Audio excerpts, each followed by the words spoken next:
9:35. Okay, maybe I should have said 9:30, but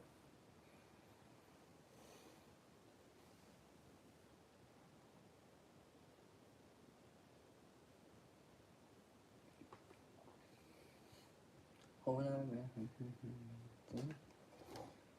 Down.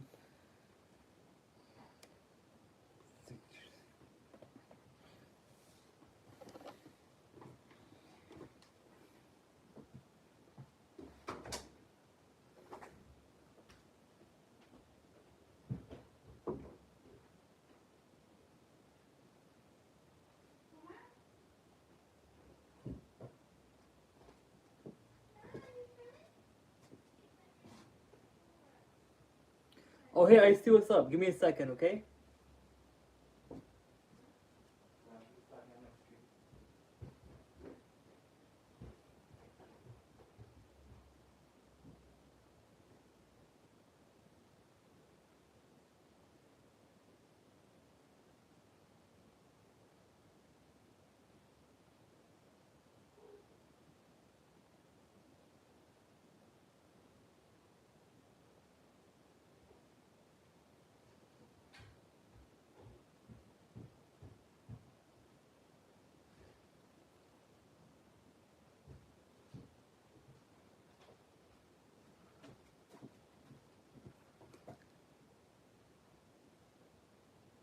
Welcome to the stream, everybody. We'll be ready in a second. Getting my stuff real quick.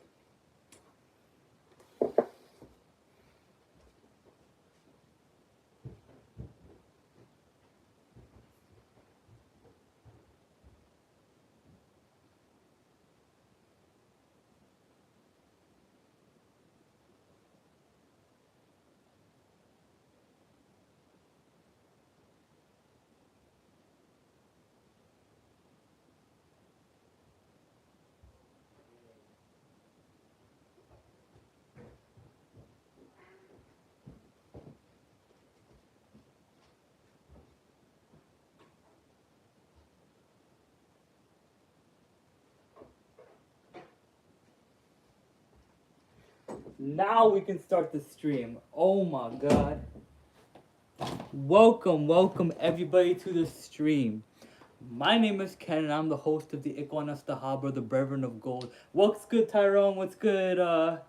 I see. Oh, my striker for the singing bowl. Oh, I don't know if I want to leave like for like a third time. Y'all think I should get the striker for the singing bowl? I think I should get the striker for the singing bowl. The singing bowl is very integral to the streams. It's become very integral to the streams.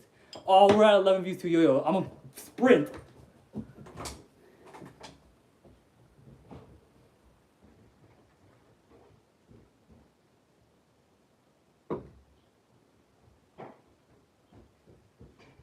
Hey, I said that was gonna be fast, eh?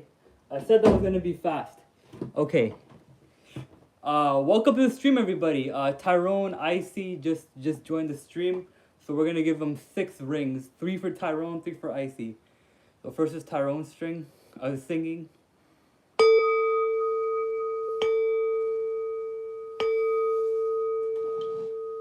Then is Icy striking.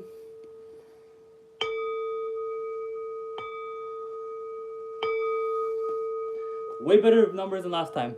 So, yeah, so today we're going to be reading the Class A documents of the Astrum Argentum, which is basically a spiritual order that is within the bounds of the Thelemite religion. We also guys, I actually have something cool for y'all.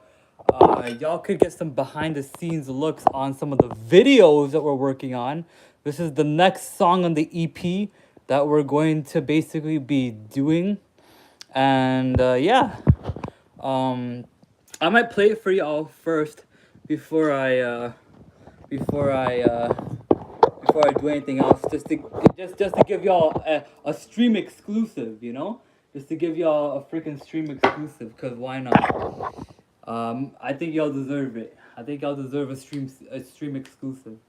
But give me a second as I'm still gonna be here, but I'm just gonna compile the text we're gonna read for the stream. So we're gonna be reading Liber Stella Rube Stella Rube. Okay, Liber Stella Rube. Liber. Let's see. Liber Zadi.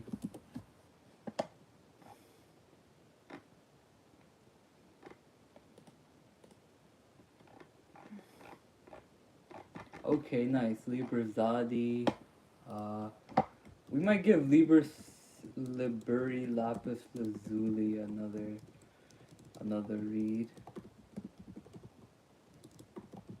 Liber Liberi Lapis Lazuli. Yeah, this one's pretty long. Yeah, so we got 3 texts we're gonna be reading the stream, guys. We're gonna be reading 3 texts this stream. We're gonna be reading Liber Stella Rube, which is Liber 66. We're gonna be reading Liber Zadi, and we're gonna be reading Liber Liberi Vel Lapis Lazuli. So those are the 3 texts we're gonna be reading the stream so far. More might come. I don't know. I'm not certain yet. Here, let me just. This eyesore for me. Total eyesore for me. I don't know about you guys. But we're gonna be reading Liberi Lapis Lazuli, Liber Zadi, and Liber Stella Rube. And we might actually also read Liber Trigrammaton as well. Hold up. Liber Trigrammaton. Let's see. Nah, this one's kind of weird. It has like visuals on it. I can't really show the visuals to y'all. But yeah. How y'all doing today? How's y'all stream How's y'all that's me. How is y'all like day going? How's everything going for y'all? Because here. Today's been a good day for me, I'm not gonna lie. Today was a pretty chill day. So yeah. Let's see. Liber Liberi Lapis Lazuli. What's the last thing I want to read here? I got good. Yeah, my day was fine. Yeah. What's it called? Stelle Rube.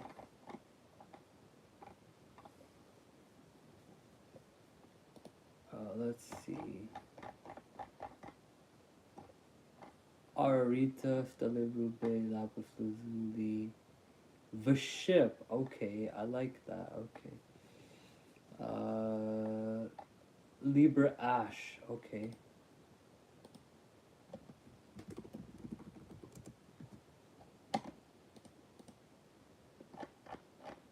Okay, nice. We got 4 texts. We're reading 4 texts this stream, guys. 4.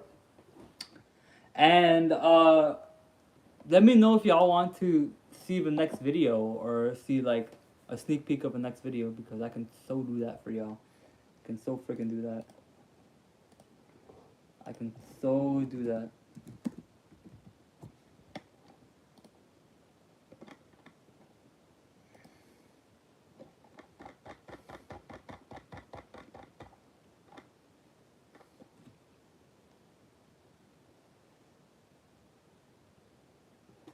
Yeah, man.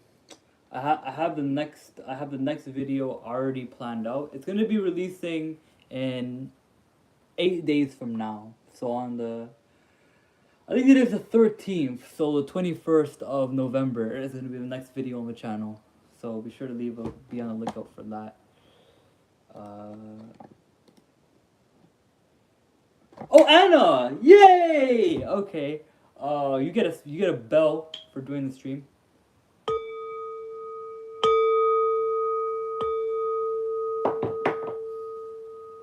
Oh, and my Sigillum AMF, yeah. Yeah, we got a banger lineup today, y'all. We got a freaking banger lineup. We got 4 texts, 4 Class A documents in the AA that we're gonna be reading today. See those bars? I know y'all see those bars because them be my bars. Here.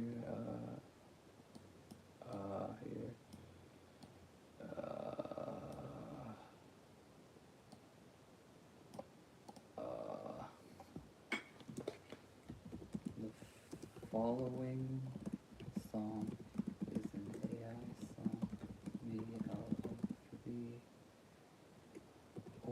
opening stanza of Crowley's poetic work.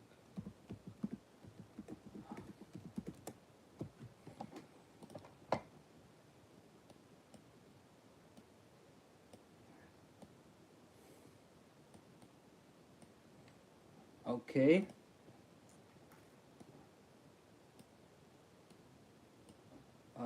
Let me just do this. I'm just edit. Don't mind me, guys. I'm gonna show y'all the new video. I'm showing y'all the new video. It's on the channel, because most of y'all might not be able to, might not want to watch it when it's released, or maybe you will. Who knows? But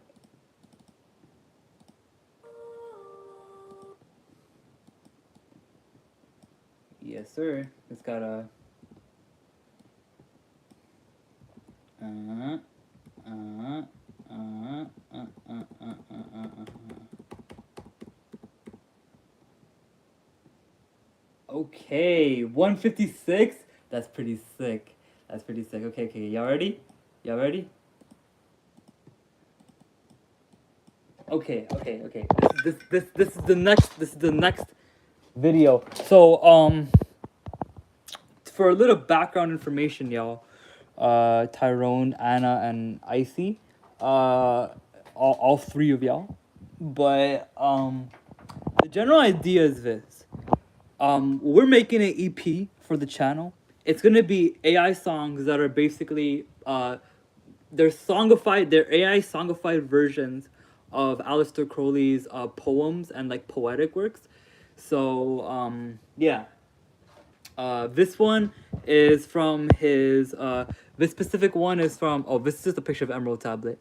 But this specific video we just made. Look, it's 156. 56 is a very important number in Thelemic numerology. But yeah. What's it called? Fuck. Yeah. So the general basis of it is that this is part of his poetic work called Aha. Literally, it's called Aha. H-A-H-A exclamation point. Aha, like a aha moment. So it's the beginning lines of his Aha thing, Aha poetic work, and yeah. I hope y'all enjoy the.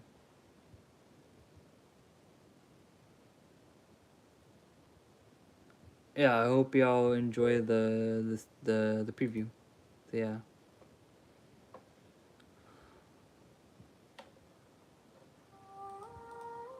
Actually, hold up.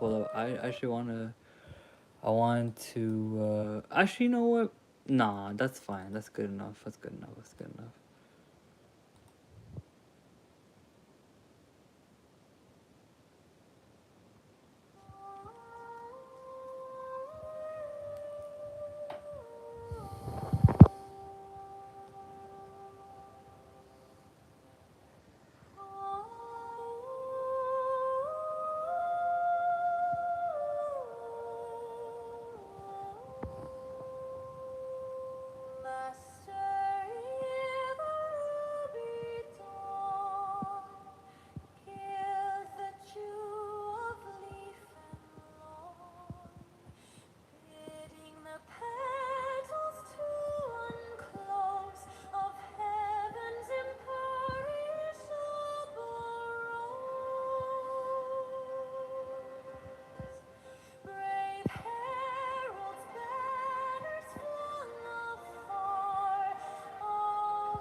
Dude, that was fire. Dude, I made that today. Yeah, I made that today. Yeah, basically I was at the library today, and I was at the library today, and I was basically just fucking around on AI, and I was like, you know what? Let me like try to finish my EP today. Let me just not like screw around and loaf around today. Let me actually like finish my work today. I mean, if I was finishing my work, I would do my schoolwork, but yeah, let me finish my school. My oh, I did do some schoolwork today, but yeah, I was like, let me finish like reading or writing the thing, doing the video, and then yeah, I'm I actually have another one also as well. I have another one as well. I think you guys might like. Although this one I don't like nearly as much. This one I don't like nearly as much, but yeah. Yeah, this one I don't like nearly as much. But what do y'all think of a song? For real, what do y'all think of a song? I like it.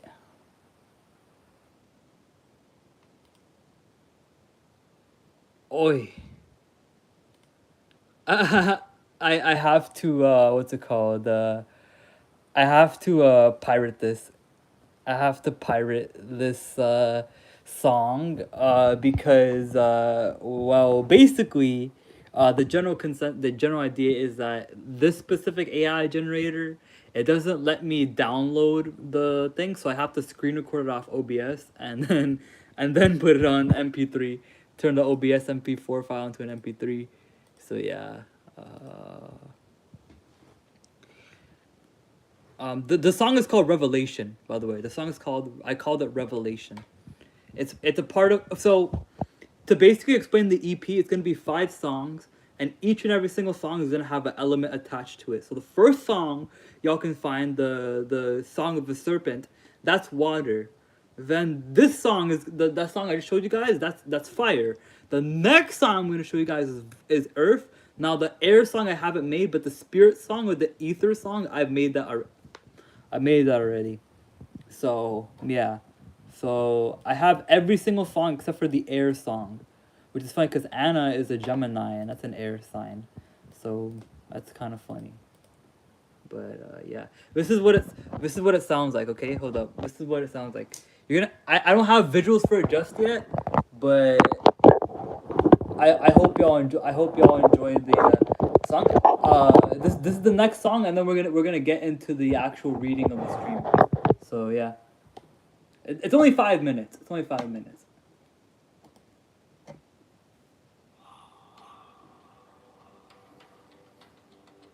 I like this one too. This one's really good too. But I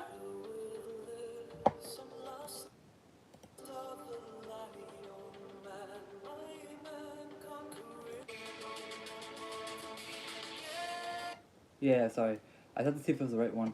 But yeah. This the next song. It's called All and Everything. It comes from Aleister Crowley's hymn to Pan. So Pan is basically like the Greek god of like nature. It's where the term pansexual comes from Pan. So Pan like envelops the word all. So I decided to call it all and everything because Pan, it's dedicated to Pan, right? So yeah, what's it called? Hey, look at you guys chopping it up in the freaking side chat. Awesome. Look at y'all chopping up in the stream chat. I appreciate that, man. What's it called? Yeah. So this is comes from Aleister Crowley's Hymn to Pan. Um, yeah. This is the Hymn to Pan by Aleister Crowley. I'm repeating myself, but yeah. I think I did a good job prompting this. I didn't really do. Honestly, these are very easy to make. Like I'm not gonna lie, this content's a little bit low effort, but I thought it would be a cool idea to mainstream and songify like music, phonemic literature into like a mainstream sense. So yeah, this is the what's it called? It's called All and Everything. So this is called All and Everything. This is All and Everything.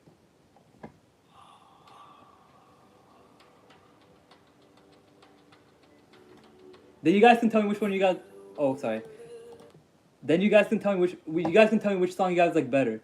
This one's way longer than the other one though, so it's like 5 minutes. So yeah.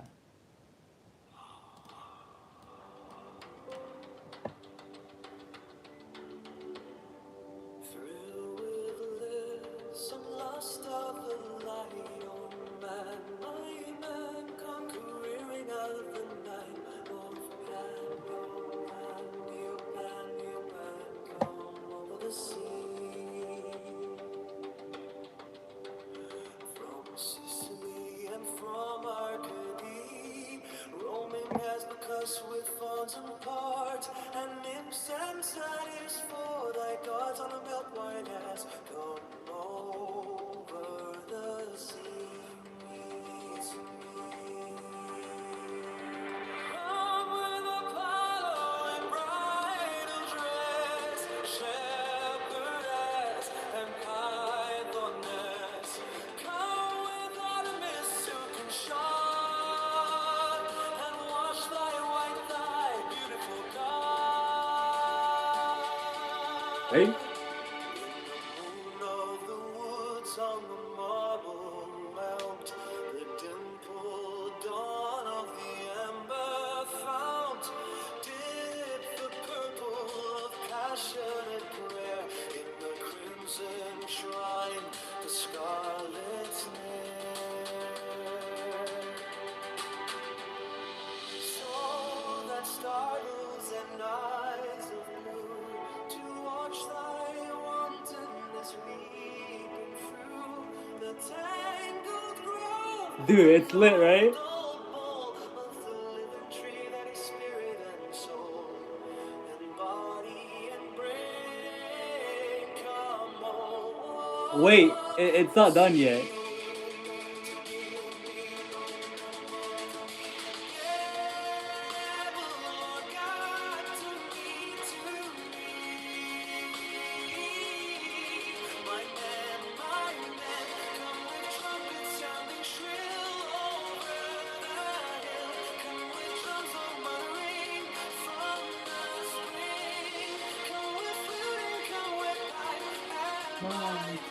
Right.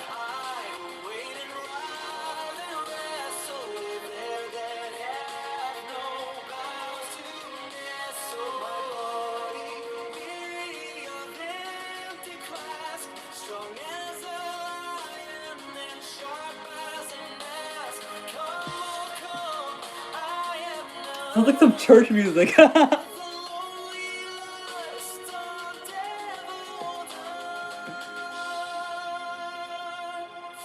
the sword through the galling fetter, all devourer, all begetter.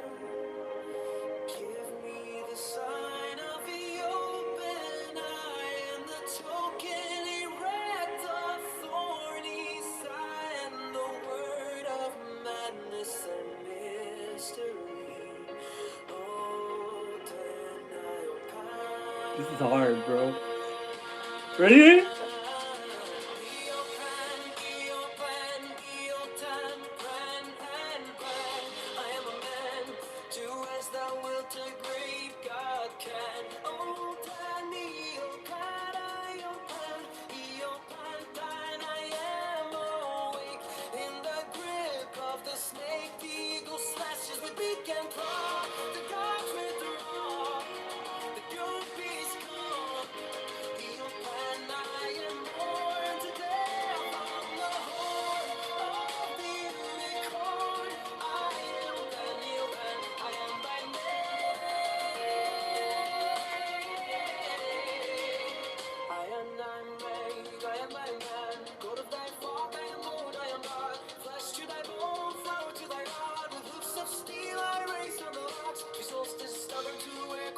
And I rave and I rave and I rip and I rend everlasting world without end. Mannequin made and painted man in the mind, in the mind of hell.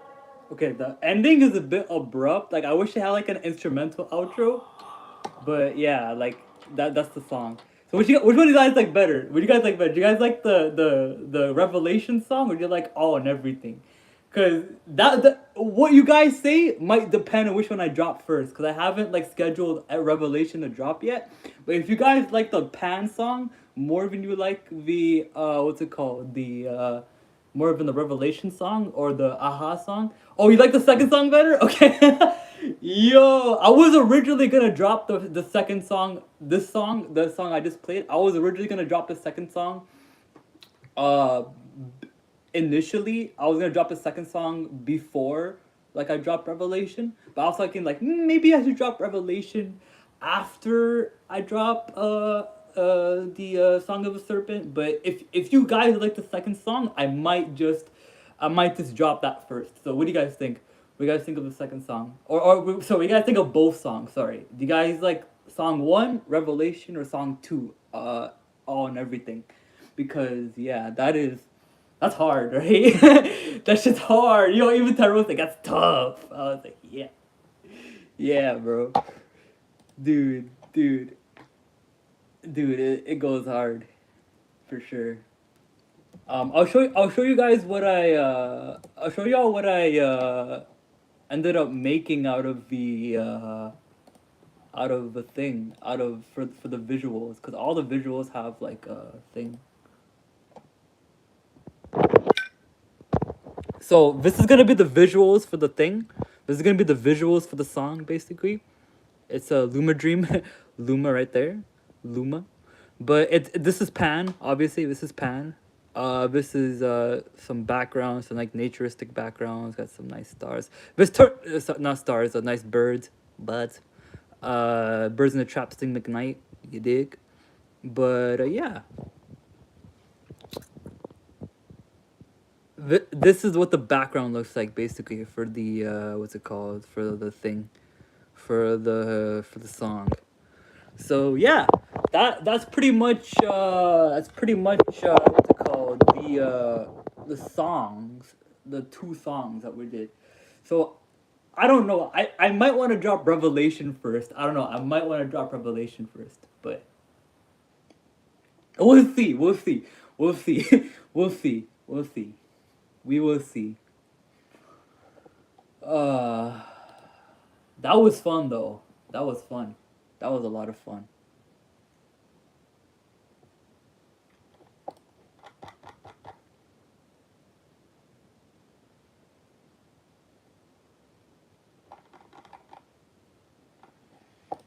Okay, y'all.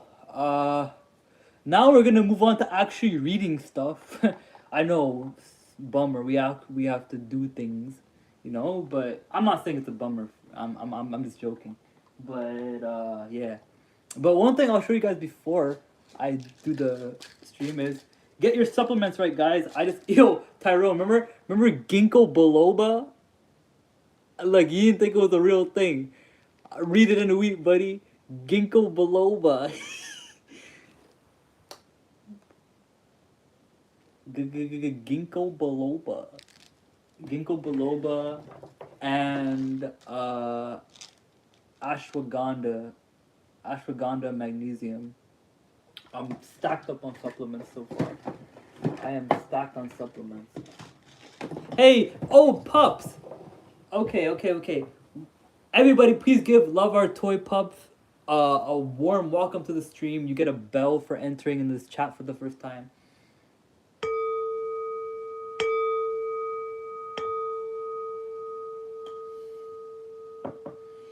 Yeah, Toy Pups, you missed the song previews, but you missed the song preview, but we were playing my the songs from my latest EP.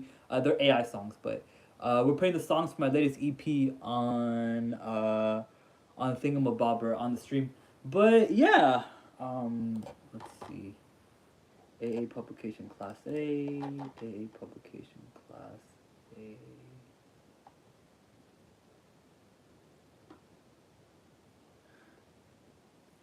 Okay, here. Let me pull up your live, Toy Pups. Toy Pups. Let me pull your live up. Bro, don't say that. I didn't get a haircut. Walaikum assalam. What's it called? Ring of Dawn. How you do, buddy? We are reading some spiritual texts.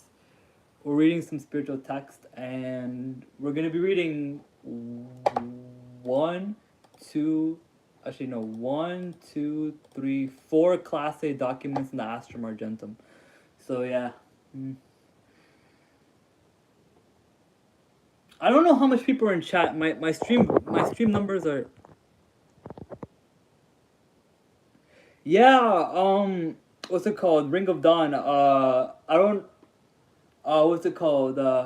My leave on Discord is indefinite for the moment. I had to take some distance from the platform. It was kind of gnawing at my consciousness, and also I had school to deal with. But really, I didn't want to tell people like outright, but like I'm taking a break from the platform. Like I'm taking a long awaited break from the platform. So yeah, but yeah, we're gonna read Liber Stelle Ruby now, or Star Ruby. A secret ritual of Apep, the heart of Yao Oai, delivered onto the adept for his use in certain matter of Liber Legis and written down on the figure. Okay.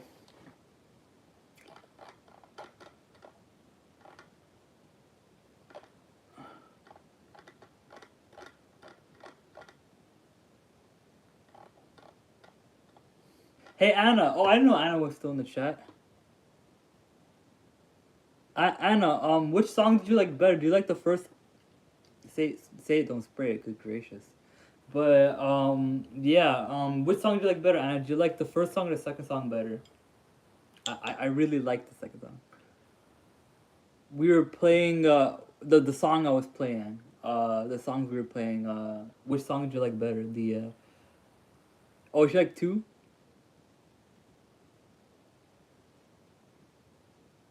Yeah, Anna tapped in for real. Anna tapped in for real. She tapped in for real. We're gonna have a fun stream tonight, hopefully, guys. We're gonna have a fun stream tonight. Uh, so Stella Rube is concerning the Trigrammaton, and the Trigrammaton is E, A, O, and in the mystery schools and like the mystery uh, sects, as well as the Hermetic Order of the Golden Dawn, this Iao. So if you're all not aware, the Tetragrammaton is uh it's the Tetragrammaton is Yod He Vav He. Everyone knows that, right? But when the Greeks adopted Judaic and Semitic culture, they adapted the Tetragrammaton, the four-letter divine name, into a three-letter divine name.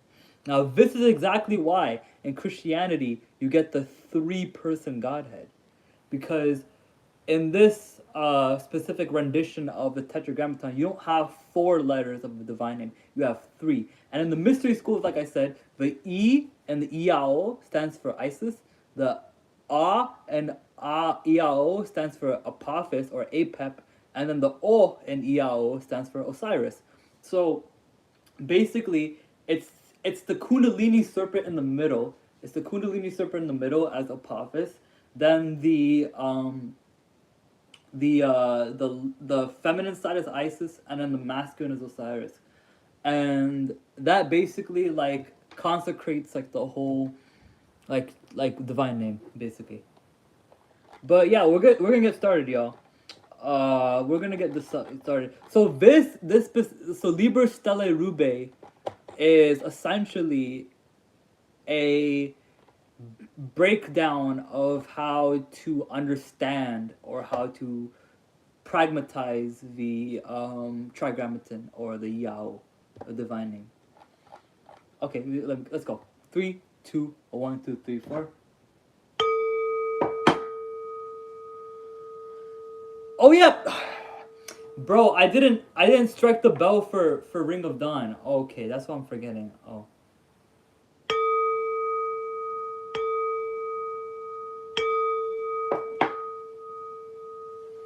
Now we can start.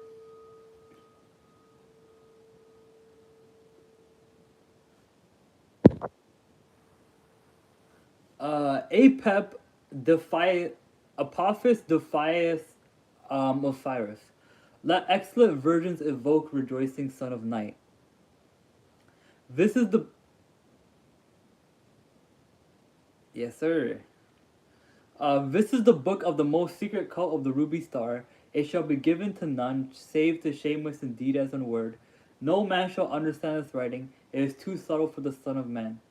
If the ruby star have shed its blood upon you, if in the season of the moon you have invoked the Yod and the Pei, uh, then mayest you partake of this most secret sacrament.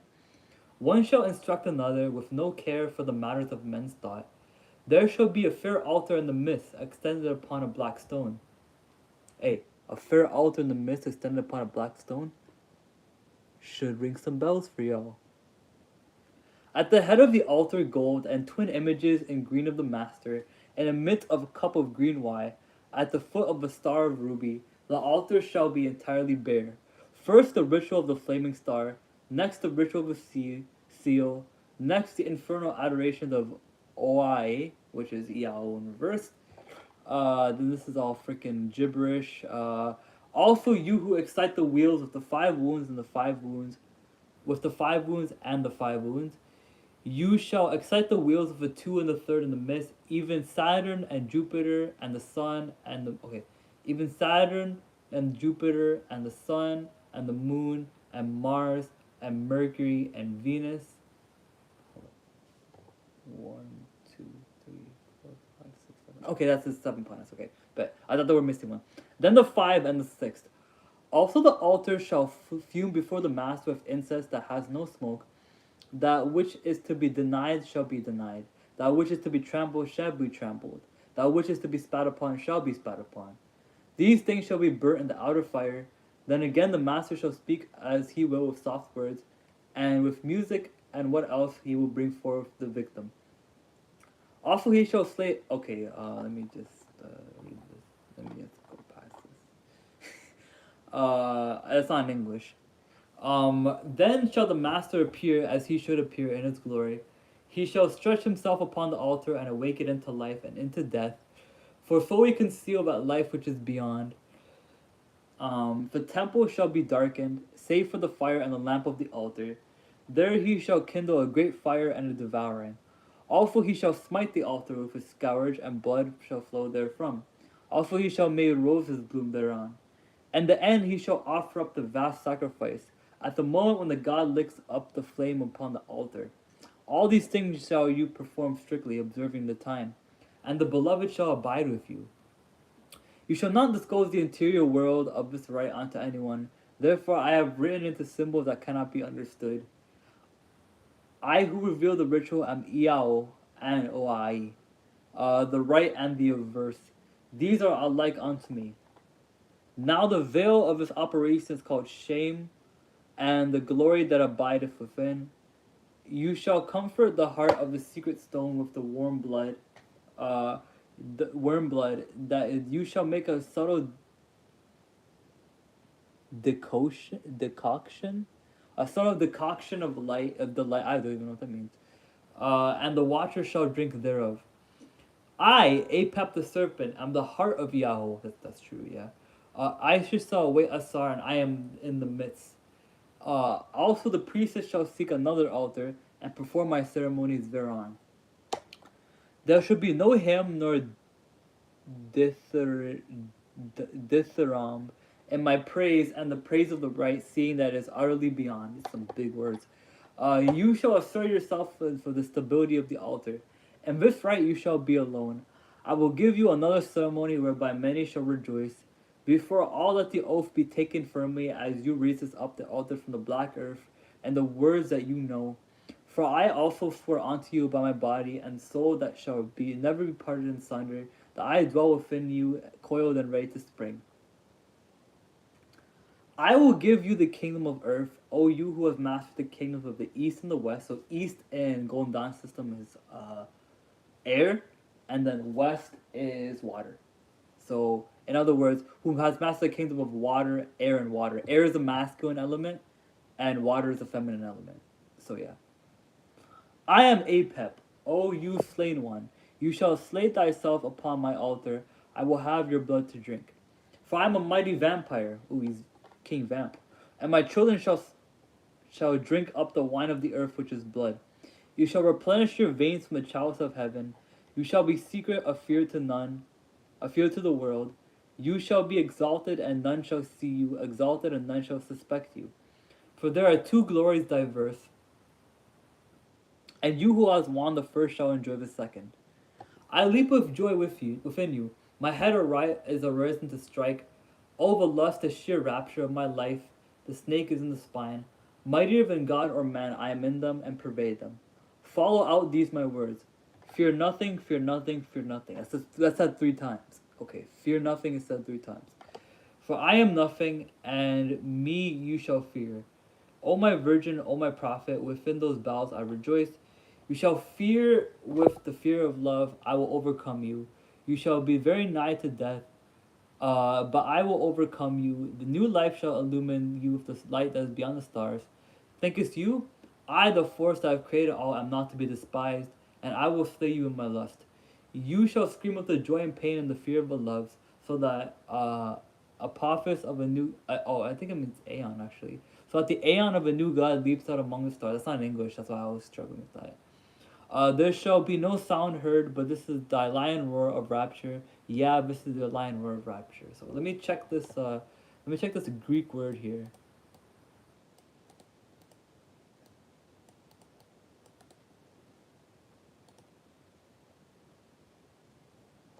Oh, it's not even freaking English. I know it's not in English, but like the thing is not even in thing. Oh, it's logos. It's not even Aeon. Not bad, yo. As the logos of a new, so that the logos of a new god leaps out amongst us. That's very integral, eh? The fact that it says logos and not Aeon is very integral. So the logos is the word. It's the word of God, right? It's the thought. It's the reason. It's the word of God, basically.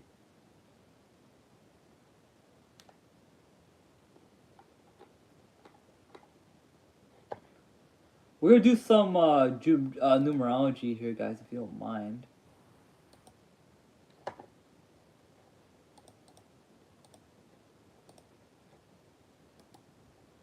We're gonna do some numerology. Y'all like numerology? I love numerology. Calculators, Greek. We're gonna go to gematria.com. I'm already having fun with this one, y'all. I'm already having fun with this. I'm having a field day with this thing. 373. Okay, sorry. Uh, interesting. Okay. Okay. Okay. Okay. Okay. Logos and then Yao.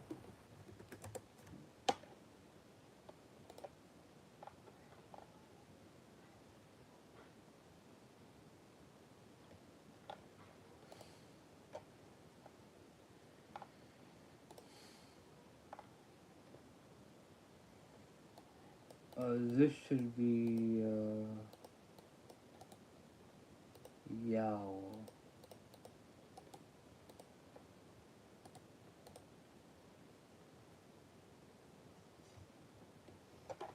Okay, let's see. All right, yo. So, let's see.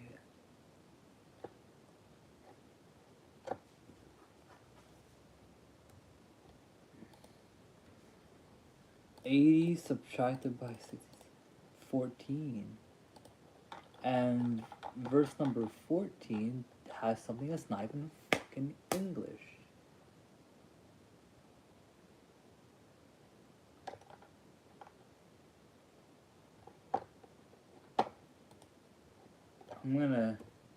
I'm having fun with this, guys. Like, I want to just read these things. So, see, it's one thing to read a text, guys. It's one thing to read something. It's another thing to read it, comprehend it, digest it, learn from it, reflect on it, research it. It's a completely different ball game. You know what I'm saying? And y'all can do that too. Like you just have to have the earnesty and the conviction to. Is the foreign language?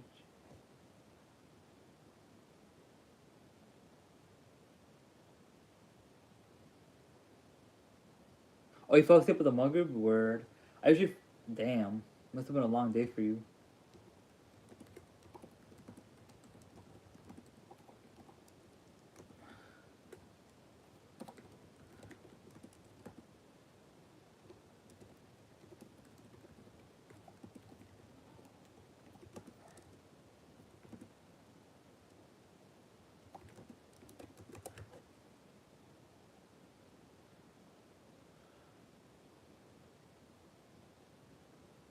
What the fuck?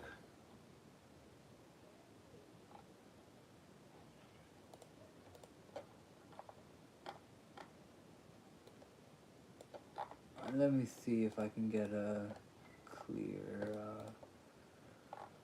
Let's see.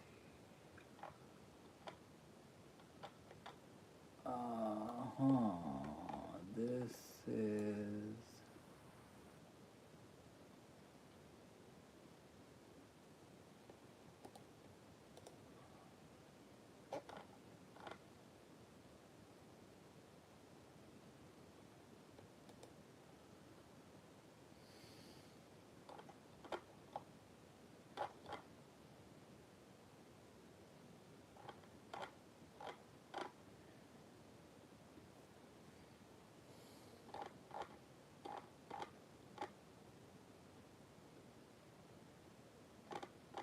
Okay, yeah. Okay.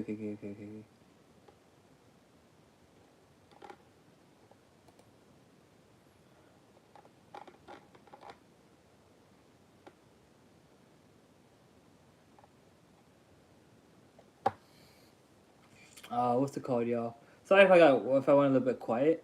I'm just cause I want to give y'all space to like contemplate and ruminate on what we're reading. Also I'm doing some research on the text too, but yeah. Bye, toy pups. Have a nice day. Bye. Have a good time. Bye. Have a good time. Skip ad.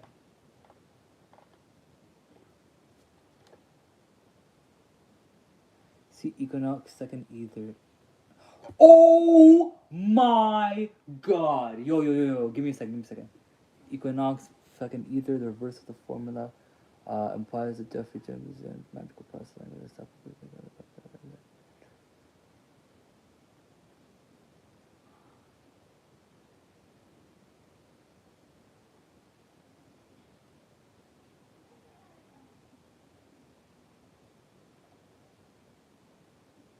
Okay. I have these texts. Give me a second. No, actually, I brought it here. Thank God. Okay, let's see. 65.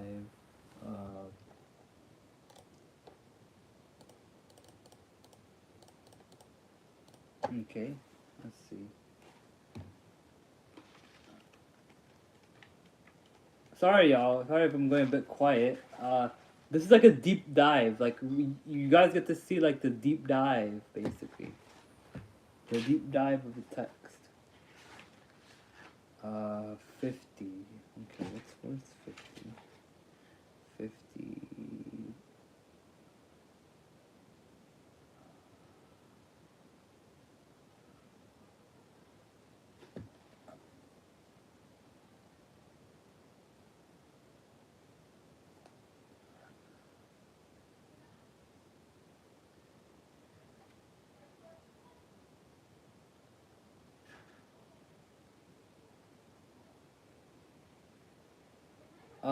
The reversal of the formula of EIO.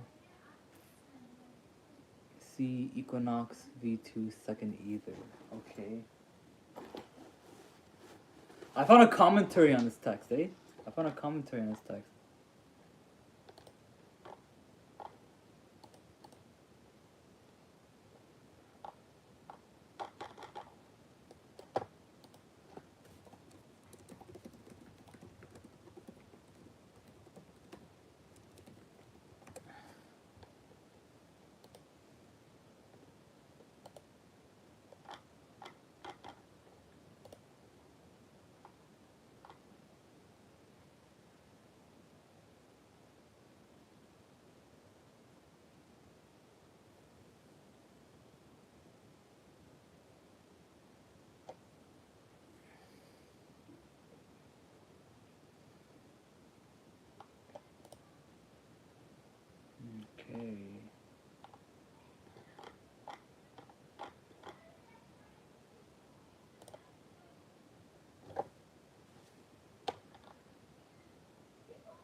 Let's go. Okay, okay. We gotta freaking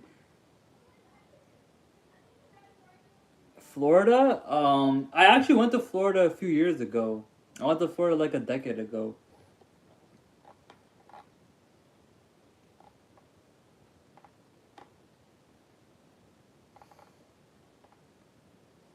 Okay, this is it. Okay, Yoni Tantra.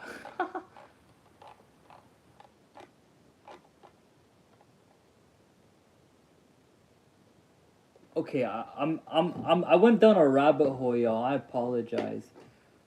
Second ether. Let's see. Let's see the second ether. Because like all these texts are like referential. Hey Nova, what's up? You get a bell for joining the stream, eh?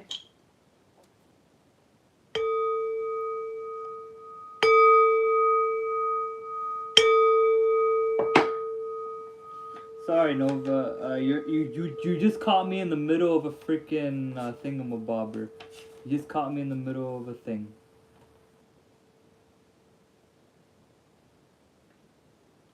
Where is it?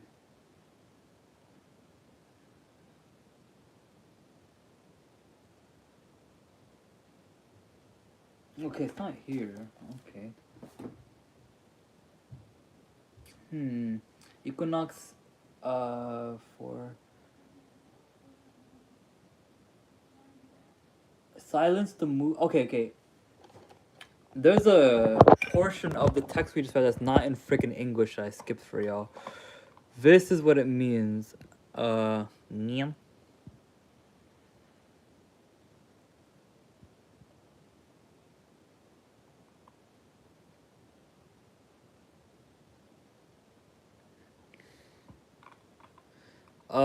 Here.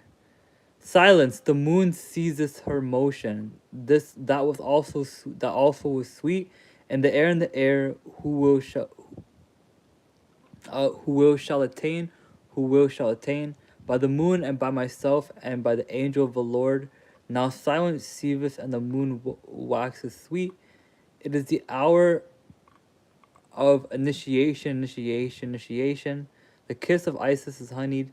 My own will is ended, for a will has attained. Behold, the lion child swimmeth in the heaven, and the moon reeleth. It is you, it is you, it is you. Triumph the will stealeth away like a thief. The strongest will that staggers before Rahor Kuit Nuit to the god of Oai. Be praised in the end and in the beginning, and may none fall who will attain the sword that balances the crown. Yeah, I didn't even know it was a dead ass guy. I thought that was gibberish. I didn't think it was an actual translation to that. And I guess I found a commentary of this. I found a commentary of this. Here, I will.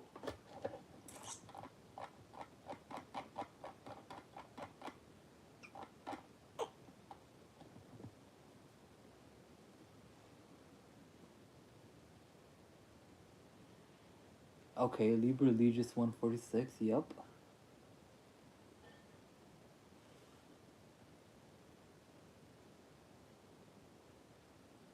This is so disoriented. This is so disorientated. Sorry, like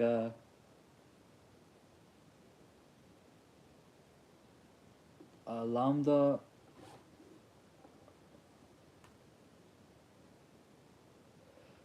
Lambda, Omicron, Gamma, Omicron, Sigma. Was that actually 73? Yeah, it's 73. Yeah.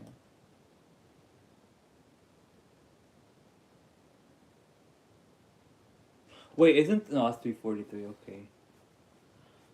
343, 373. I think 343 is a 30 difference. Yeah. Hey, what's up, Nova? How you doing, buddy? How you doing, buddy?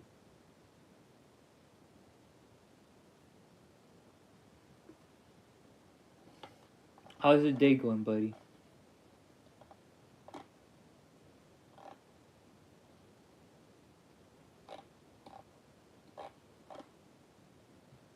Sick. Okay, okay. What do y'all want to do? Let's see. Actually, I don't think I can read this commentary to y'all. No cap. I don't think I can. This shit's convoluted. We're just reading some text. We're just reading some classy documents. You know, some little classy documents. We just finished. Yo, Nova. What's it called? Did you end up reading any of the PDFs I sent you? You probably didn't, but did you end up reading it? Because we just read Stelle Rube, which is the PDF that I was showing you previously that will like get you right with the holy text and stuff like that. Oh, thanks, Anna. Respects.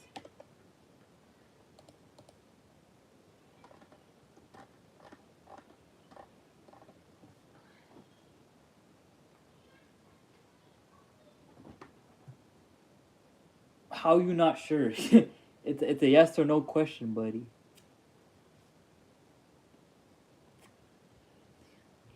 Either you read the PDF or you didn't. There is no I'm not sure. Most likely not, right? Yeah. I feel like I shouldn't have sent that to you anyways then. Whatever. Yeah, we ended up reading it, so yeah. You're a little bit late for that. You transcended it.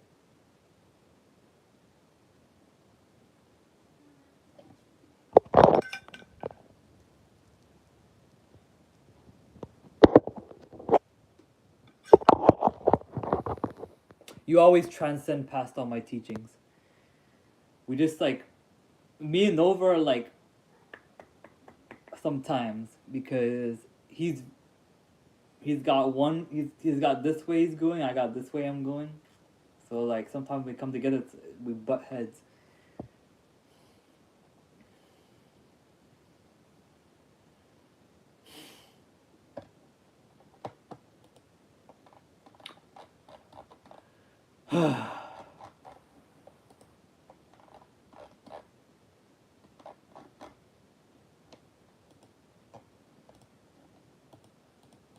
We're gonna read a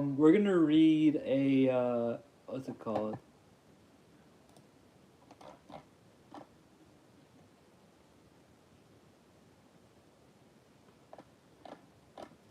We're gonna read two more texts and then we're gonna call it a maybe call it we might end off early. We might end the stream off early. But yeah. You guys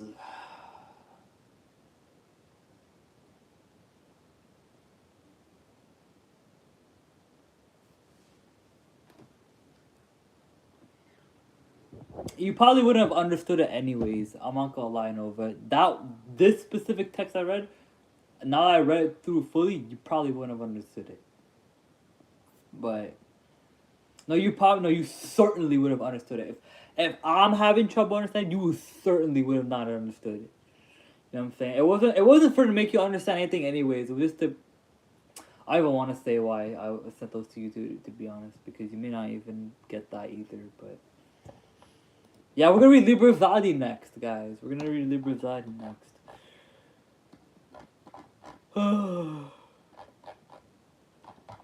Okay.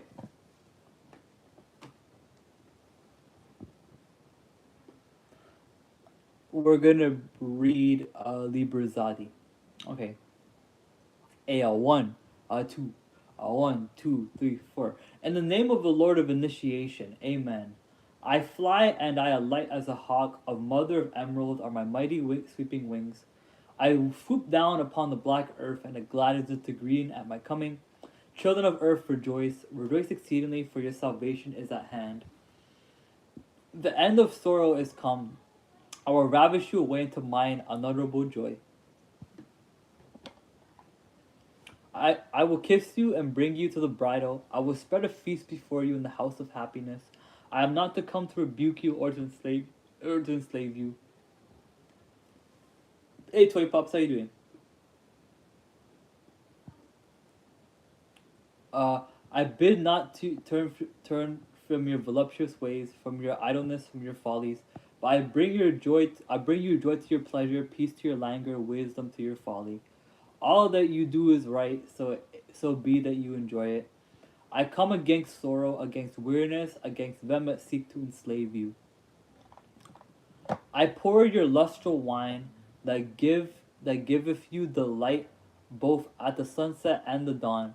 Come with me, and I will give you all that is desirable upon the earth. Because I give you that which earth and its joys are but as shadows, they flee away, but my joy abideth even unto the end. I have hidden myself beneath a mask. I am a I am a terrible God.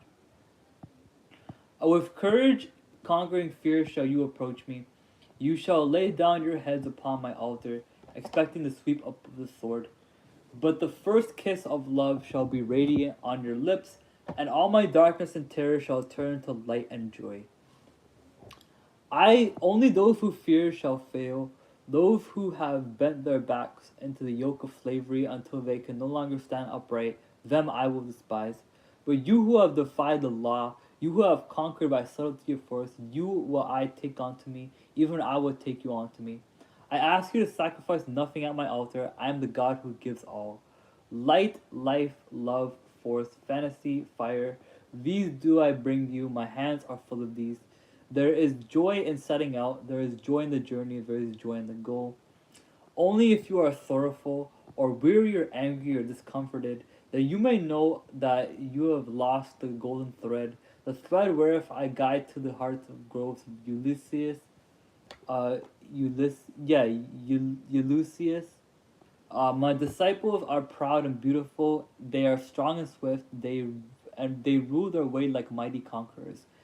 The weak, the timid, the imperfect, the cowardly, the poor, the tearful. These are my enemies, and I come to destroy them. This is also compassion, an end to the sickness of earth, a rooting out of weeds, a watering of the flowers. O my children, you are more beautiful than the flowers. You must not fade in your season. I like that phrasing. I love you. I would sprinkle you with the divine dew of immortality. The immortality is no vain hope beyond the grave.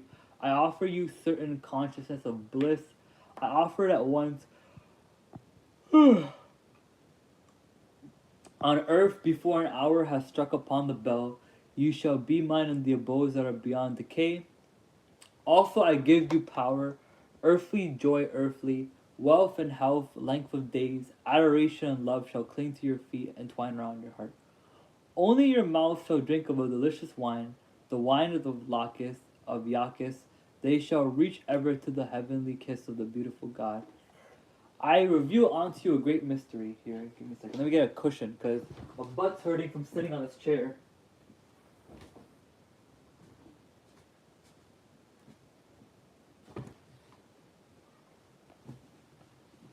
Oh, that's much better.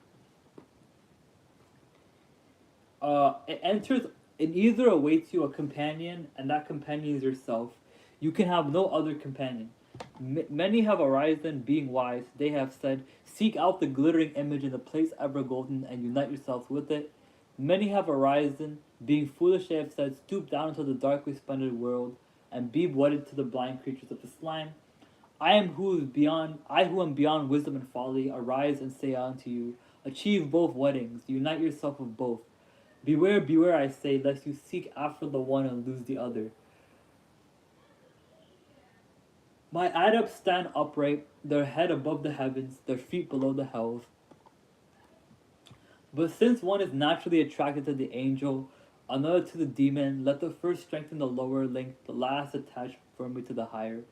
Thus shall equilibrium become perfect. I will aid my disciples as fast as they acquire this balanced power, and joy so faster will I push them.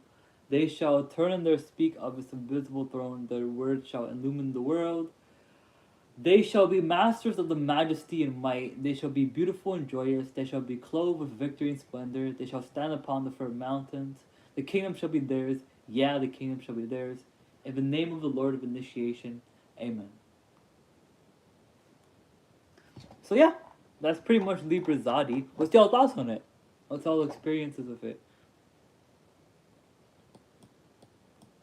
What's y'all thoughts on the text?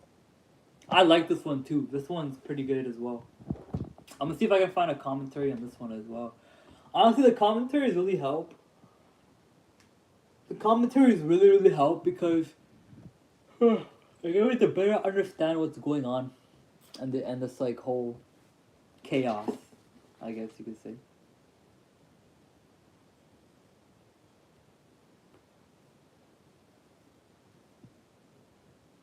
Anna! Yay!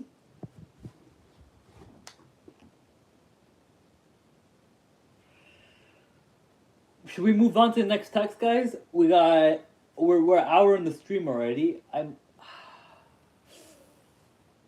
don't know. I don't know, guys. Oh, you're still here? Oh, I thought you were gonna whatever. Oh, I thought you were gonna go take a shower. If I got the mic, I never left. I'd be balling with my squad. Oh, this sounds like Eastern stuff, and I don't even know if I want to read this. To be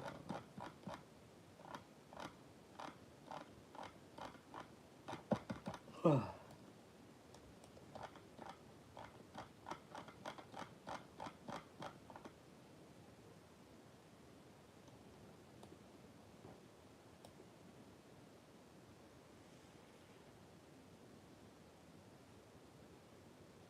Oh, you're multitasking? Word, word.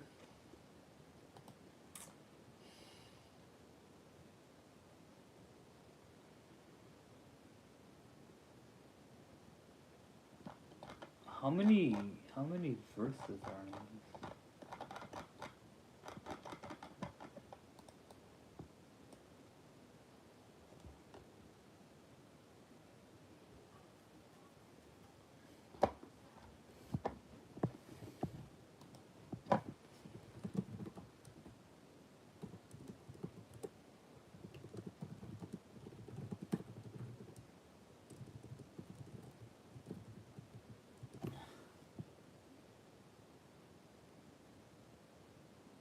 It's not you, yo. It's not you, Nova. It's just the topics we're talking about. It's a little bit of it's a little bit different from what you're used to.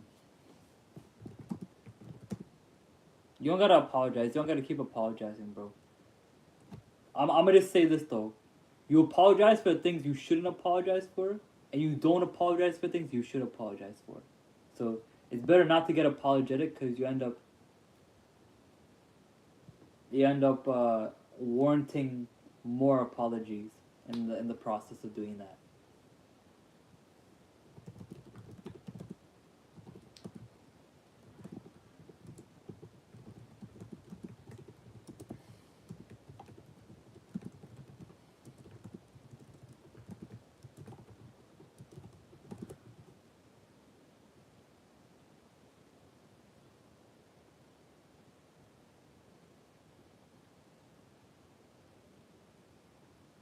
Okay.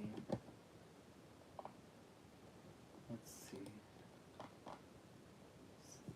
What? This is not true.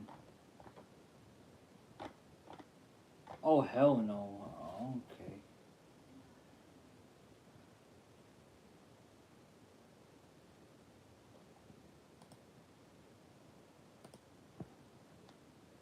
This thing got us so goddamn long.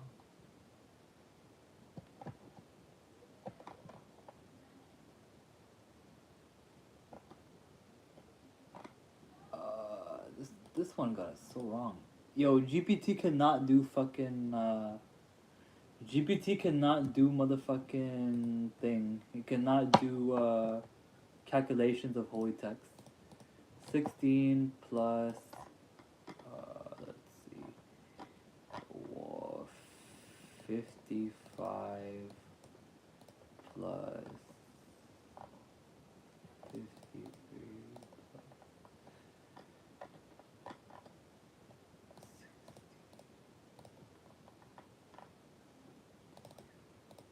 plus no.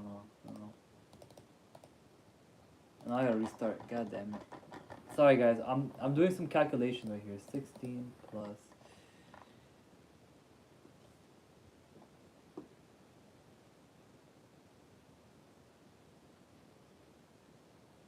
Aw, thanks, buddy. I appreciate you, man.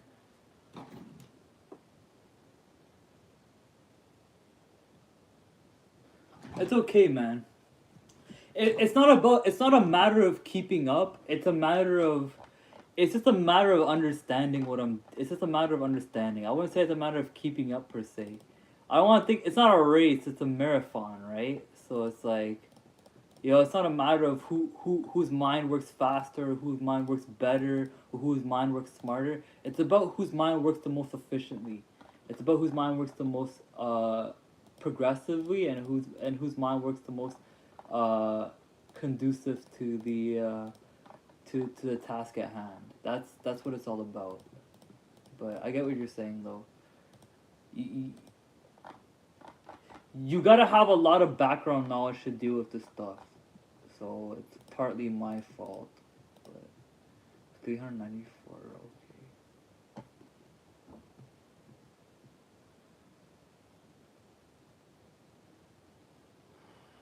I think numerology is a dead end. It's nice to affirm ideas you already have, but recently all I do care about is getting my family raised up. Agree to disagree. Uh, I mean, some aspects of numerology definitely can be a dead end. I think. I don't know. Numerology is like my specialty, but oh, by the way, thank you for joining the stream, Planet 00. You get a bell for that.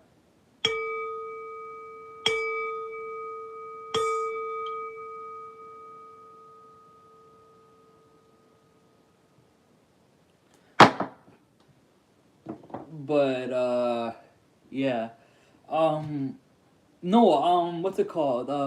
Planet 00. I'm not gonna lie. Like, I do co-sign what you're saying a lot, though. It is very important to raise the Kundalini. It's very important to, you know, but in the more studious aspect of things, numerology can help you gain insight a little bit on the deeper message of things. It's not meant, like, here's the thing. It's not meant for our consciousness to understand. You see, like, if Ring of Dawn was here, he would say it too. The letters are for the conscious, like for the eyes, and for the conscious mind, and then the numbers are for the subconscious. It's for the back of the mind, or for the right here, right? So you won't sense what the numbers are doing, but that's the whole purpose of it. The whole purpose of, you're not supposed to sense it. It's not supposed to be like a sensory thing. You won't get like, people gauge out what a successful spiritual operation is based off of feelings. I do it too. I'm not like condemning people for this. I do it too. I'm clairsentient, right? People will gauge, myself included, will gauge out a spiritual operation depending on how it makes them feel, right? Or how it makes them see, or how it makes them, like, how they sensually feel it, right? This could be feeling, this could be seeing, this could be hearing, this could be tasting, smelling, any one of the six clear senses. People tend to gauge out the success of an operation with this. But the beauty of numerology is that these do not relate to the six senses. These don't relate to the six senses at all. They all relates to the seventh, or like, or the, like, to like the to the subconscious, basically. It's yeah, it's basically like people say there's yeah, people say there's five senses. There's actually six default sevens. So the hidden sense isn't called a sixth sense. It's actually called a seventh sense in my system, because the sixth sense is in the clear sense. The sixth sense is thinking. Thinking is a sense. Having a sense of awareness, having a sense of thinking, that's a sense in itself. So you have touch, you have feeling, you have smell, you have hearing, and you have taste. These are the five, right? But the sixth sense is awareness, is thinking. Thinking is the actual sensual body thing. And this is actually scientifically proven, because when you think, there are electrons and there's neurons that are flowing through your brain when you think, right? Your brain feels things when you think, right? There's a process of feeling that your brain goes through when you think things. So Western culture has said that there's only five senses and that the hidden sense is a sixth sense. But this is not the case. There has always been six baseline senses, and the hidden sense is the seventh one, right? And things will always be in sevens and threes, like threes, sevens, yeah, threes and sevens are like a huge thing for me right now. But yeah, fives and twos are good too. But yeah, um, threes and sevens are pretty integral, I would say. But yeah,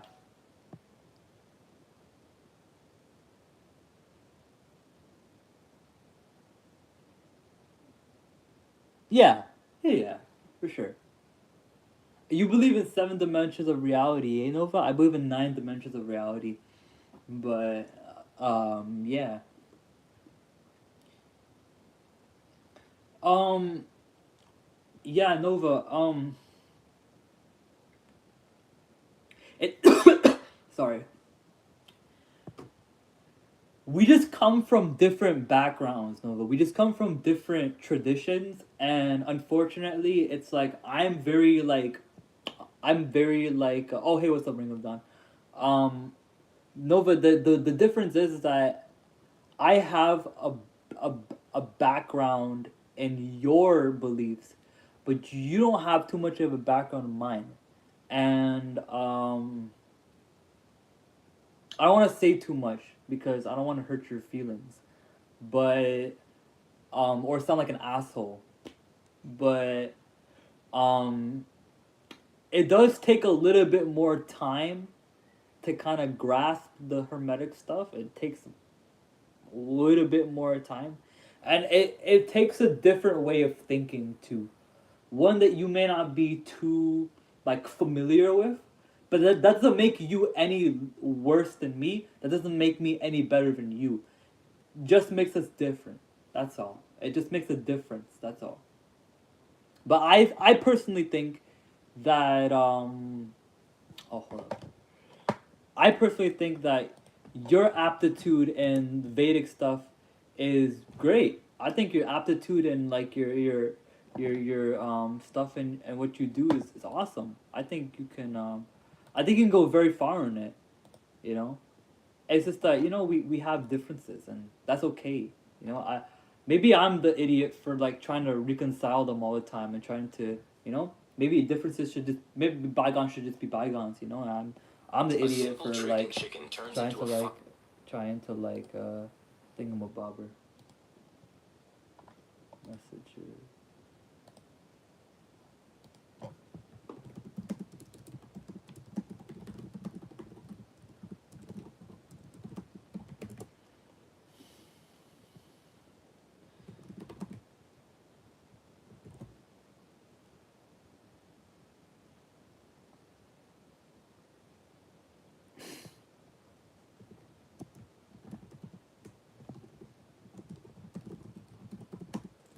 It's beyond just the 8 and 9 though. It's the hermetic path.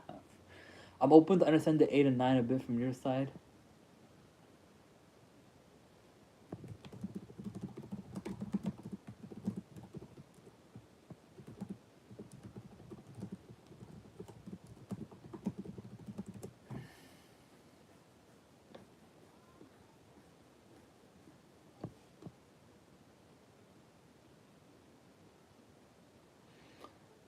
Uh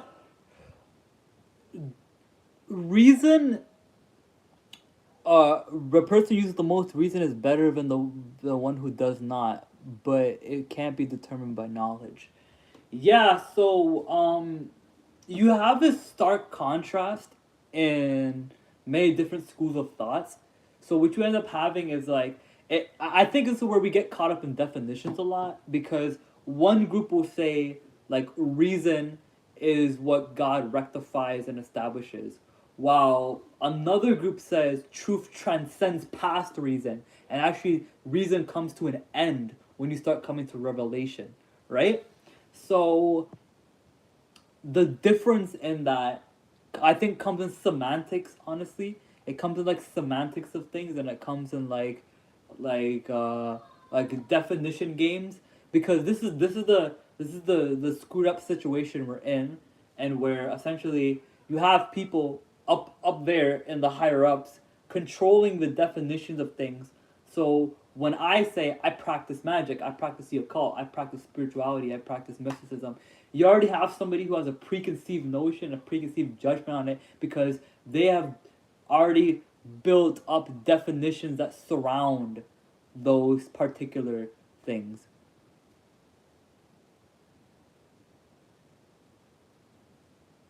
Yeah, again, it really depends on what you mean by reason. Like, it really depends on what you mean by reason. Some people think of reason as a rigid way of thinking, like a rigid, like cut and dry way of thinking, while other people understand reason to be a form of understanding and a form of concluding things and a form of clarity, you know? So it's like the word reason gets changed over time. Like in the definition of what defines reason or what makes something reasonable changes over time. A lot of people say everything happens for a reason. I'm actually a staunch person who's against this. I don't believe everything happens for a reason. And I'm open to everything happening for a reason if we change up the definitions of what reason really means. Because I think what people mean by everything happens for a reason is that everything happens for a specific cause, right? I will agree with that. Like everything happens, everything will have a cause to it, right? There's a causation to everything. But every single causation is not always reasonable. For example, I punch you, right? That happens to a ultimately, reason is intellect, in other words, prioritizing others' pleasure of self. Yes, okay. If you're defining reason as the explanation of cause, yeah, that's the thing. I don't think everything needs to be explained. I don't think everything that's caused has an explanation to it. I think there are mysteries in this world that are beyond even us, basically, right? And people would be like, oh, woo, there has to be a reason for everything, or everything has to happen for a reason. But I don't think so, honestly. I'm very staunchly against the idea that everything happens for a reason, because this is a demiurgic principle. This is of the demiurge, basically. The demiurge uh, binds the universe. It's not, the demiurge isn't a villain, but the demiurge is a the demiurge is a developer. It's a programmer, right?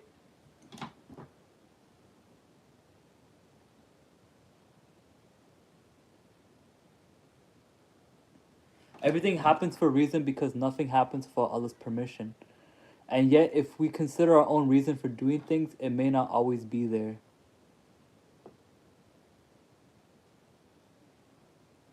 I would agree that I would agree that everything happens with the permission of God, but I don't think that means it happens for a reason. Reason being, see what I did there? Reason being is that Allah by nature transcends reason. Although we use reason to apprehend God, and we use reason to understand and have a basis of understanding God, once you reach al-fana, there's no more reason, there's no more you. It's just God. It's just God. Like, you know? And God transcends reason. We use reason to connect and apprehend God, but God in essence is beyond reason. It's beyond reason, it's beyond understanding, it's beyond wisdom. It's the highest, because it's the highest reason. It's the highest understanding, it's the highest wisdom, it's the highest everything, it's the highest good, right? So, because God is the most high, right? It transcends even apprehendable um conceptions. From an individual perspective, where is God the creator? So people want God to be in one place. God can be in multiple places at the same time and still be God, because they're not a person. They're they're not a person. I like to call it a wave almost, but yes, there's a personal aspect to God. Like God is an existing being, but they don't exist as a human like you and me do, right? They don't exist as a human being and you.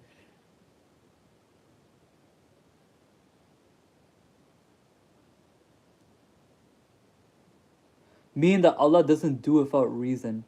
Because Allah is not vain, although Allah created reason, so his first creation was the light of Muhammad, which is the light of reason all goes through. Yeah, but you're missing something though. You're missing something, buddy. You just said it yourself. God created reason, meaning that he's beyond it. He's beyond it because he made it, right? God transcends past reason, right? God transcends past reason. So there, I like to believe personally that certain things in life, like I was arguing with GPT about this, and its arguments were so piss poor. But um, I like to believe that there are things that essentially. I'll get to your question, by the way, Juan. I will get to your question, by the way. Also, you get a bell for joining the stream. But um, I like to personally believe that reason is like a reason is a binding together of something, right?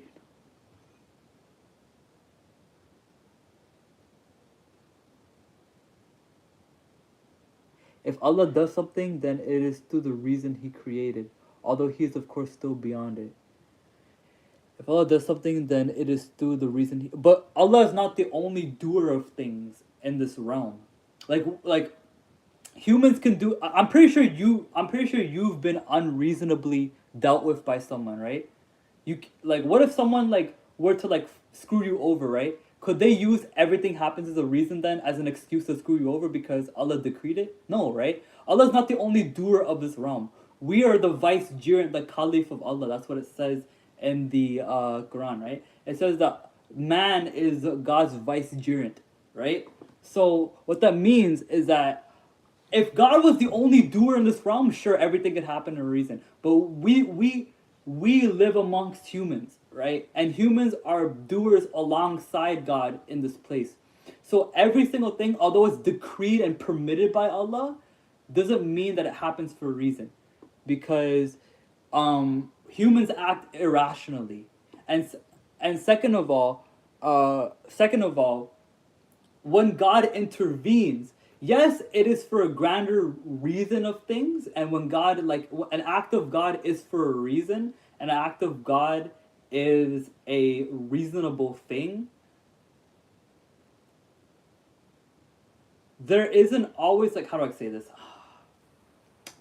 Yes, an act of God is happens for a reason, right? If God intervenes in our life, and if God, like, comes down and does something, it's for a greater reason, right? But give me a second to think about this. It's a very healthy debate.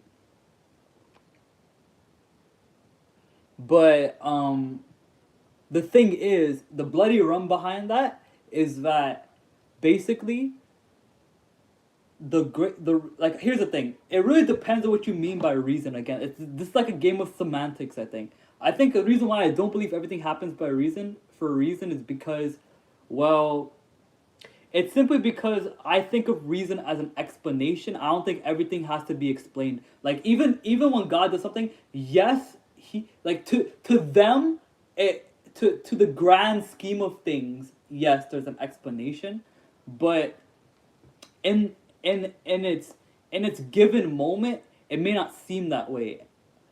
And you could say, well, that means that there's a reason for it and woo woo, but remember that, like I said, it's not just God in this realm, right? God made us, right?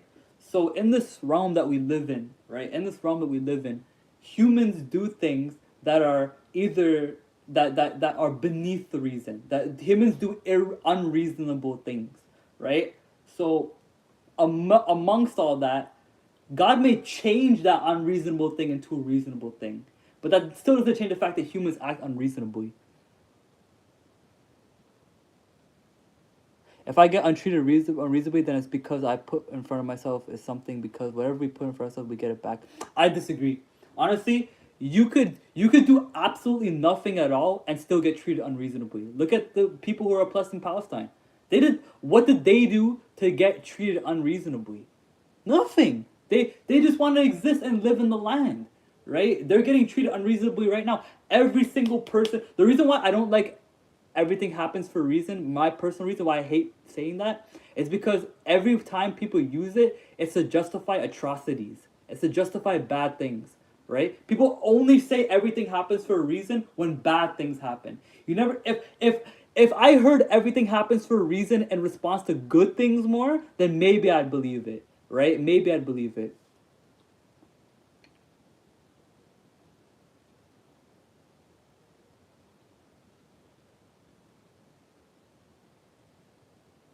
I'm not referring to the unreasonable action of people. I'm referring to the action of Allah. Yeah, every God will always act within reason, right? But even God's reason. Yeah, bye Juan. See you later. But even like God's realm of reason, it's different from ours, right? So again, it really depends on what you're infringing on reason, because things everything that God does definitely happens for a reason. Like God will never act unreasonably, right? But God will always act in a reasonable manner that's like beyond the way we can apprehend it. What? Okay, that's who's to say what happened to them is bad? It may be good that Allah's putting them through a tragedy like that. Nah, hard pass on that.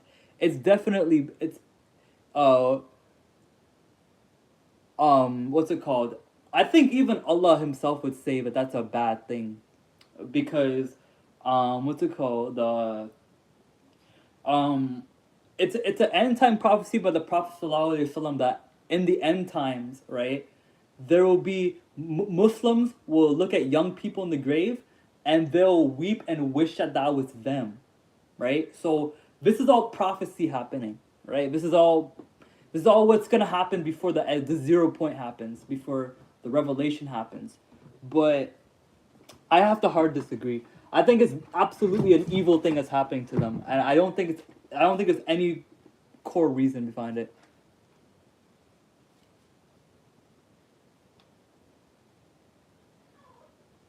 Yeah, but that's okay. No fool will be wrong at least on the day of judgment.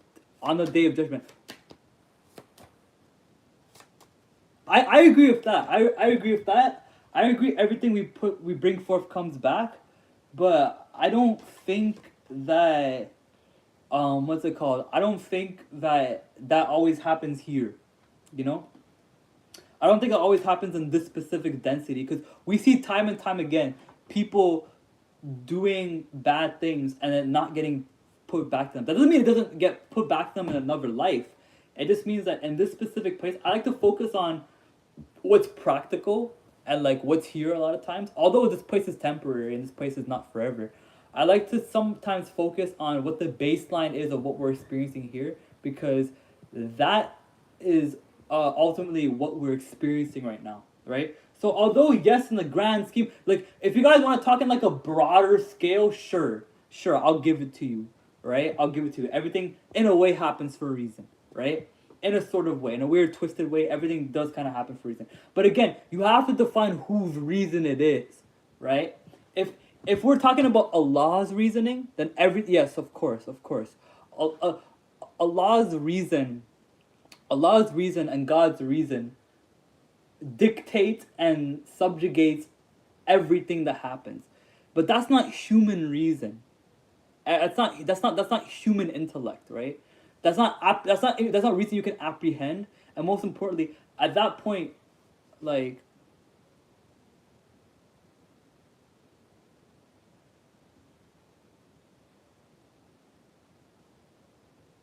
if you don't believe there being a reason for everything, you're disregarding Allah's wisdom. That's not necessarily true. I wouldn't say that. In fact, I would say the opposite actually. I'd say me rejecting everything happens for a reason sanctifies the fact that when God does, God's reason is not ours. Like I think saying everything doesn't happen for a reason, or not everything happens for a reason, or only certain things in life happens for a reason, basically means that God's reasons for things are like set apart from ours. It means that like if you again it depends you have to mend the idea of reason a little bit, or the definition of it a little bit. You know, you have to mend definitions a little bit for this. But the thing is that the intellect and the rationality that God works in is not is beyond ours, right? So I don't even know, like we could call it God's reason, but there's so many different ways to articulate. You call, like in Christianity they call it the logos, right? God's reason is a living thing in Christianity, right? And and same thing in Judaism too. It's to a certain degree, but it's like, like God's reason is, I wouldn't even call it reason. I wouldn't call it reason. It's beyond what we deem as reason, right? And that's why I don't like to say everything happens for a reason, because it just doesn't align personally with like how I see reason to be. Because reason to me means that there's a feasible explanation to it.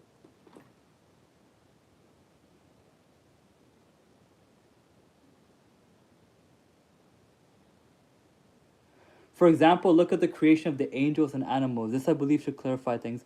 In the physical realm, there are our desires. Then there's the angel, which only has reason.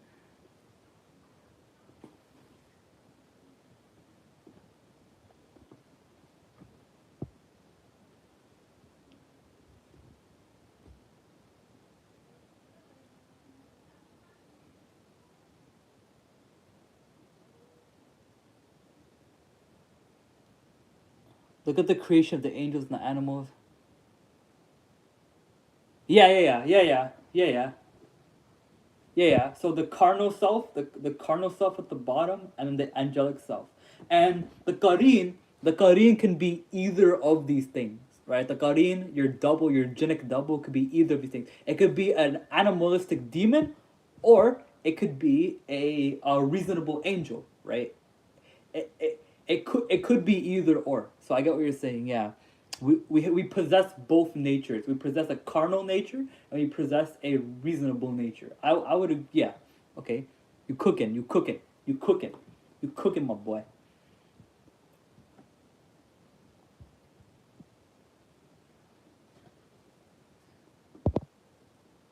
Our physical self only can do it if allowed by that angelic spirit. That being the case, our physical self only can do if allowed by the angelic spirit. Yes, yes, that is true. You cannot do something outside of the permission of your own spirit, right? But the thing is that essentially the thing I'm having contested ideas with is that even if it's decreed by the spirit, right? Even if the spirit sees a or reasonably, like, I don't even know if I would say that either, but even though the spirit decrees and like the divine nature decrees everything our physical self does, I still don't think that means everything happens for a reason. And I'm gonna say why. Because, okay, the spirit decreeing it and allowing it to happen doesn't necessarily mean that it thinks that what you're doing is reasonable. It just means that it's allowing it to happen because you're gonna do it anyways, right? You're gonna do it anyways. So, regardless if it's it decrees it because it's mercy. It doesn't decree out of reason. It decrees out of mercy. And mercy many times is very unreasonable. Think about like the story. Okay, I know you don't really believe this Ring of Dawn, and I'm not too much of a believer either. But think about the story of the two when Jesus. Okay, I know you don't believe Jesus got crucified. I don't really either, but um when Jesus was crucified in the story of the New Testament, right? There was two thieves on the cross. One thief says, "Hey, Son of God, if you are so high and mighty, why don't you take us off these crosses and save us?" And the other thief said, "We deserve to be there. He doesn't, right? He's blameless. We're to be blamed. Like we suck. You know what I'm saying? He doesn't." And Jesus forgives him and says, um, "Today I will say you will be with me in heaven." That mercy is beyond reason. You could say, "Oh, the reason was because," no, no. That mercy is beyond reason. That's grace. Grace and salvation is undeserved forgiveness. We don't deserve grace. Grace is undeserved forgiveness.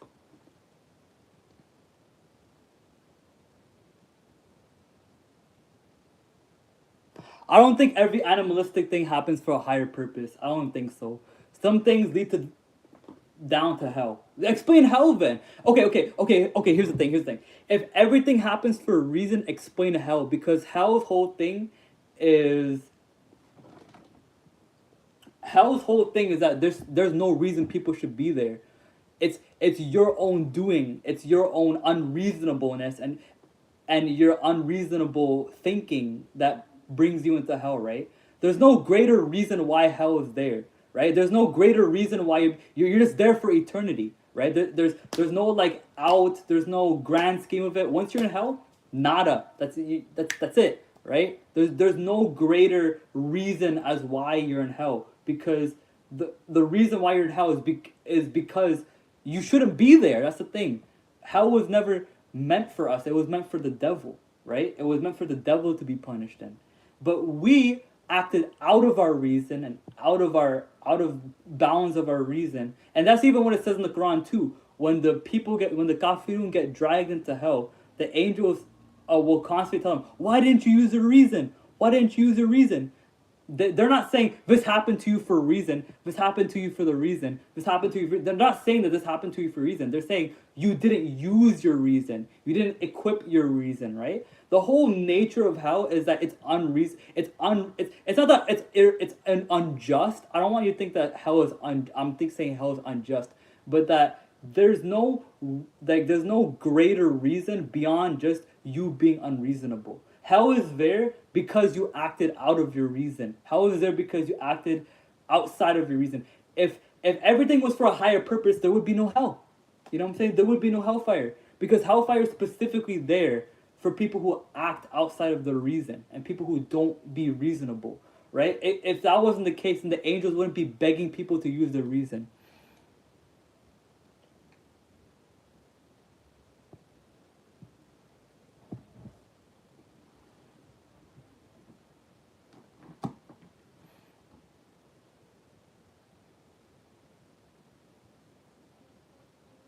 Okay, but here's the thing, right? Here's the thing, right? Here's the thing, right? If that action leads you to hell, was that really for a higher purpose or was that really for a good reason? No, right? So it's like not every okay, I get what you're saying, like certain.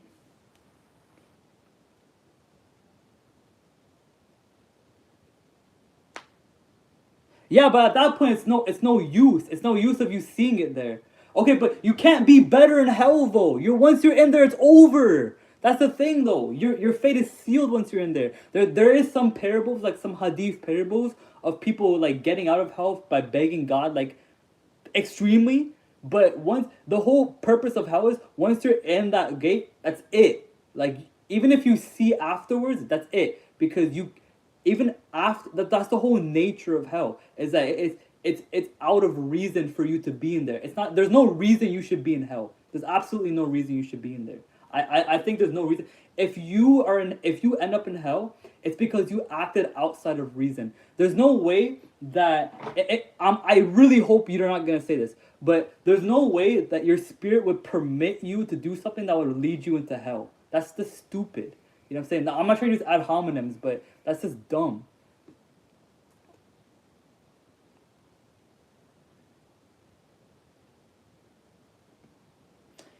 Yeah, but here's the thing. If the angel permits your actions, right? If the angel permits your action and that action leads you to hell, that means the angel didn't permit your action because it thought it was reasonable. The angel permitted your action because it was being merciful.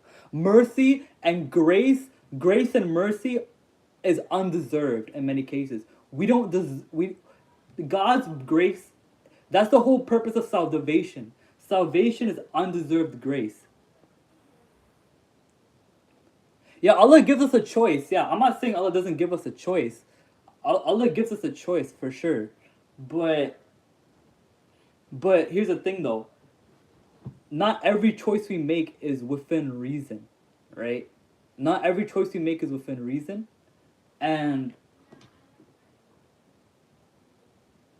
yeah, Allah allows that, but Allah doesn't allow that for a reason. He allows it out of it's called istidraj. Have you ever heard of istidraj?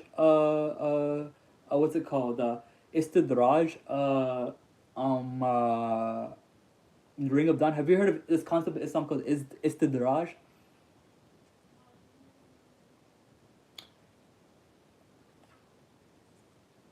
Allah doesn't allow what we do. Allah doesn't allow negative things, us to do sinful things, because He thinks there's a reason behind why we're doing it. Allah allows us to do bad things because of respect of our free will, and because of mercy of our free will. Mercy many. Okay, so istidraj is basic. It's a very important. I don't know if Shias know about istidraj, but istidraj is basically this: when Allah stops calling you towards Him and allows you to, and like basically, I'll give you a good definition of istidraj.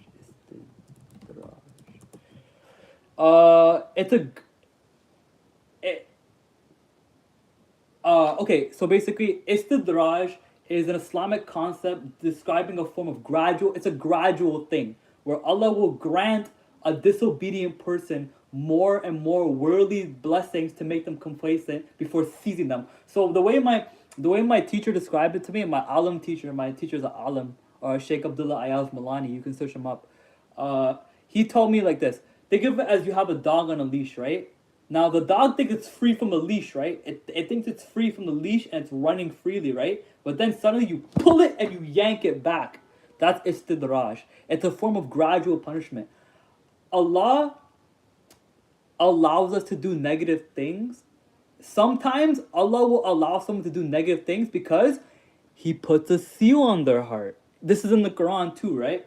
Allah allows people to do negative things because He has sealed their heart, and they have basically at that point already made their choice. So Allah is not going to intervene.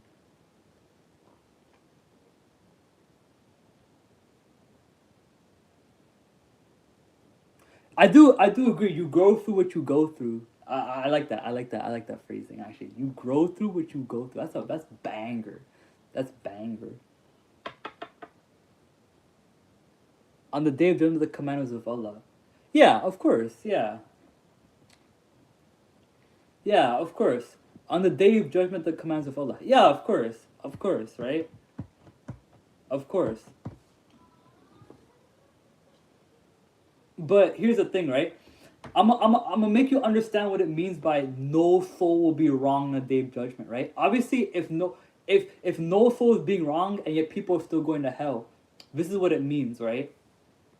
If it means on the day of judgment no soul will be wronged and yet people are still going to a place of eternal damnation, what that means in the grand scheme of things is that essentially, um, you will understand.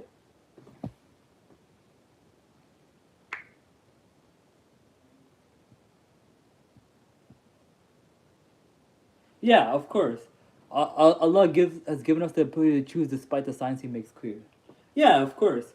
But the thing is that discernment, right? I think the whole beauty of this place, actually, like the whole beauty of this place that we live in, even though there's a lot of ugliness into it, I think the beauty of this place is that, or like the sweetness of this place that seduces you inwards a little bit, that kind of like maybe people could say it distracts you from the higher good. People say it could distract you from a greater purpose. Other people could say that this is what makes you live life to the fullest. I think honestly, if everything here did happen for a reason, this place would suck. This place would absolutely suck. It would be the worst place to live in. I would, if everything happened for a reason, and you probably would too. If everything, I think the what's it called? The shtick of the dunya is that not everything here happens for a reason. There are unreasonable things. There are unreasonable things that happen here all the time, every single day, 24/7, 365. And you just said it right there. We have to discern. We have to choose, right? So, dunya means world. You don't have to know. It's not for you to know. It's not for you to make me understand. How about that? Besides, but besides, here's the thing. It's all about what's in your demeanor. It's all about what's in your demeanor. You could behave you could be like me and say like I don't believe everything happens for a reason, and then behave like everything does. And you could be somebody who does say everything happens for a reason, and behaves like it doesn't, right? So honestly, I would, if you're looking at things I'm saying and you're not aligning with it, look at how I present myself and look at how I conduct myself, and then from that point be able to conclude, look what's in my heart and my actions, and then from that point conclude, okay, so this is what this person's worldview is.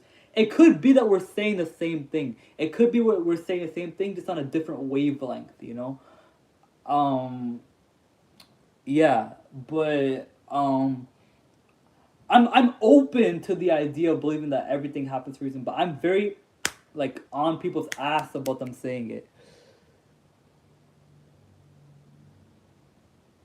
Like I'm very guttural on people saying that because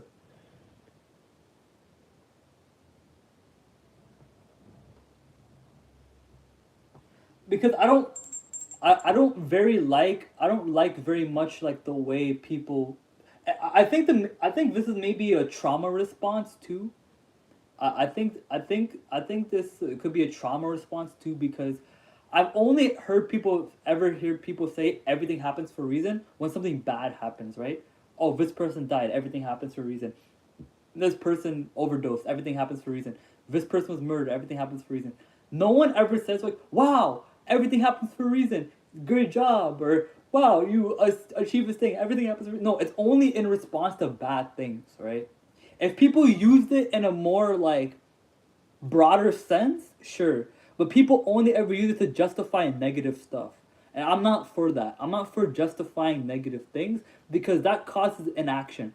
The mindset of everything happens for a reason causes a lot of inaction in people. It causes a lot of inaction in people actually. Because what people end up doing is, and that's why I like to hold that view that not everything happens for a reason, because what that does is it puts the destiny in my hands, right? And that's what it's all about. My salvation is in my hands. My destiny is in my hands. Obviously, everything is decreed by Allah and everything is predestined by Allah. But who mends it in real time and who works with it and who brings it to fruition to real time is me. It's all up to me. So because of that, right? I don't like believing everything happens for a reason because that leads me to be lazy. I think it leads the general masses to be lazy the way it's articulated. Maybe if you articulate everything happens for a reason a little bit better.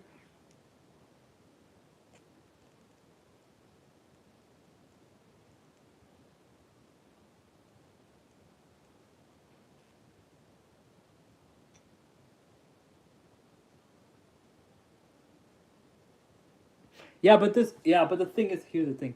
Everything happens for a reason, including bad things, not just justification. People get, but it ends up being one. That's what I'm trying to say. It ends up being one. It ends up becoming a justification. That's why I don't like the phrase "everything happens for a reason," because it ends up becoming a justification. It ends up becoming a justifiable means. The ends justify the means of why it happens. Like, okay, like all of this negative stuff had to happen for this outcome to happen. The end starts to justify the means. That's what it ends up becoming, unfortunately, right? So until you get a society that healthily applies this doctrine, I will continue to preach that no, not everything happens for a reason. Because even if I'm not right in like the way I'm articulating it, I think it helps people understand that it's up to them to make the choice, right? Because if you just say everything happens for a reason, unfortunately, in a mass scale, that instills inaction in people. That instills laziness into people. That instills sloth into people. Because at that point, they're like, oh, well, I don't have to do anything because that happens for a reason. So therefore, I don't have to intervene, right? But I don't think that way. I like to think that there are things that don't happen for a reason, or happens for reasons that can't be articulated, or like this in general. Like I don't know, like Allahu alam, but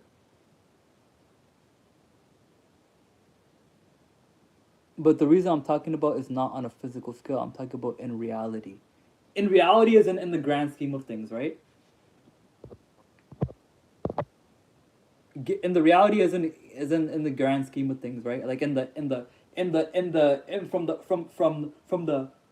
the birth of Adam alayhi salam to the second coming of Isa alayhi salam, like everything from that point to that, right? The whole picture, because that the whole picture is real, right? The whole picture is real. We're only seeing frames and frames and frames and frames and frames of it, but the whole picture is real, right? What we're doing as humans is we're focusing on one frame of the picture. Okay, yes, it's the spiritual aspect of things, but reality is also the entire thing. It's not just the spiritual aspect of things. It's the all-encompassing aspect of things. Reality is all-encompassing, right? Reality is an all-encompassing thing. Reality is across the board. It's from the beginning to the end, right? It's from the beginning to the end, right? It's like that, right? And if you want to go by what Islamic doctrine says, not everyone's ending is in a place that was because of that. Honestly, not everyone's reason, not everyone's ending is a place that was from a reasonable place of action.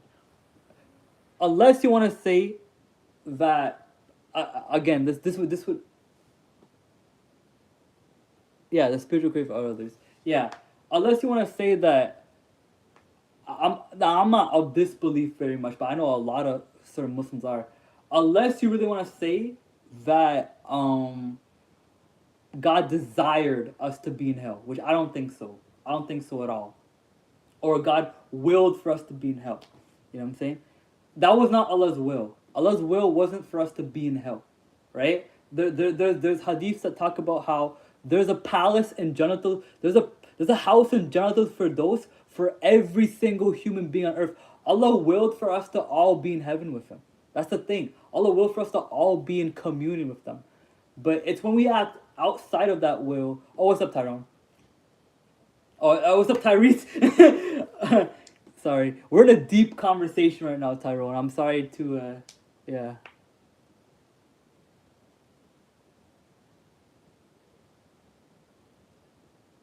Allah didn't give us a choice between heaven and hell. That would be ridiculous. What do you mean He didn't give us a choice? You mean Allah gave us a choice?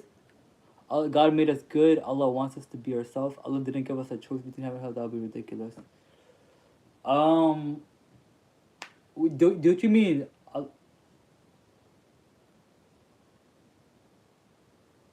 That's like inviting someone to your house and asking if he wants orange juice and poison. You mean or poison?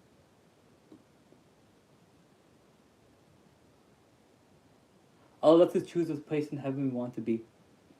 Are you talking about like the levels of heaven? Because from my understanding, I think you've explained this too, to a certain degree. Ring of Dawn. Oh, by the way, what's up, Tyrese? I already said this. But what's up, Tyrese? How you doing? We're talking about we're talking about epistemology.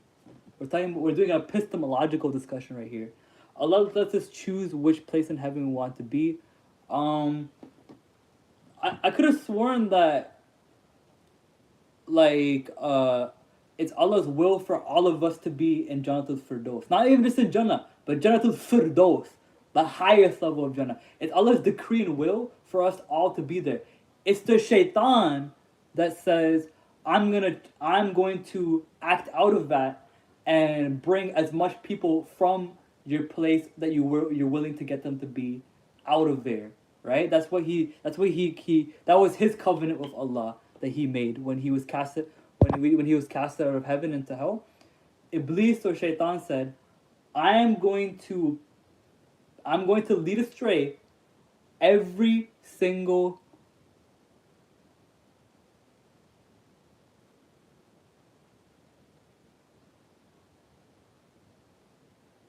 Hispanic professor. I'm not Hispanic, bro. I'm Indian. I'm gonna search his brother up. Let me see who the fuck this is. Professor Dave explains. I look like this motherfucker? No way. I do not look like this guy. Chat, do I look like this guy? Do I look like this guy? What the hell? I'm not Pakistani, I'm Indian.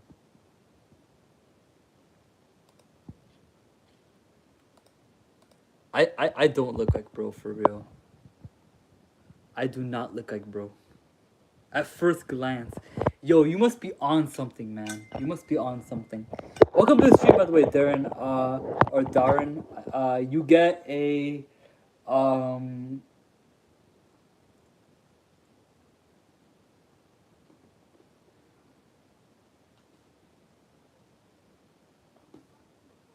you get a bell for joining the stream.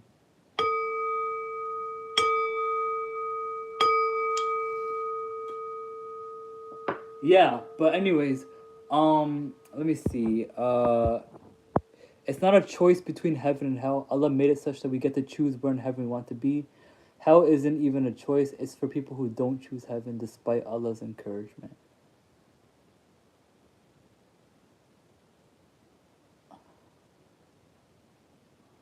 Okay, but wouldn't you say that people who don't choose are still choosing though? Second of all, it's not a choice between heaven and hell. Allah made it such that we get to choose where in heaven we want to be. Um,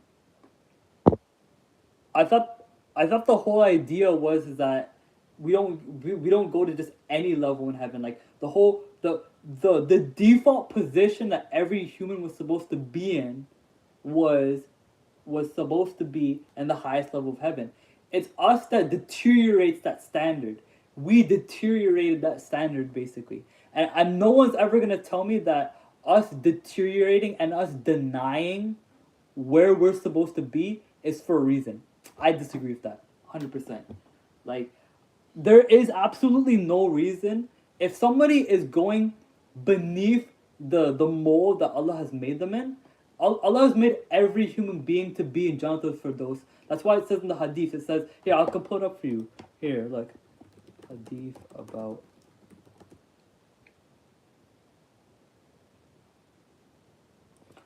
about every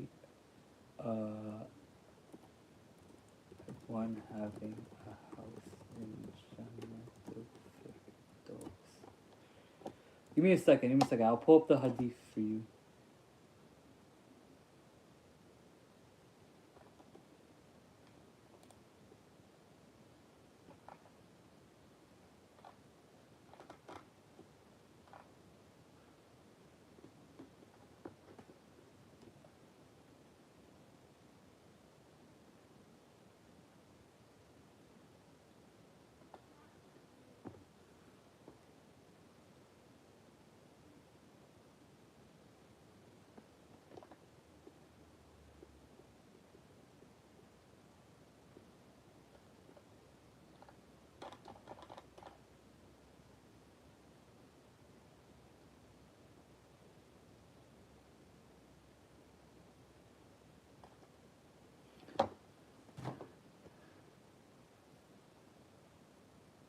You keep looking at things only on the physical perspective. I keep going to that.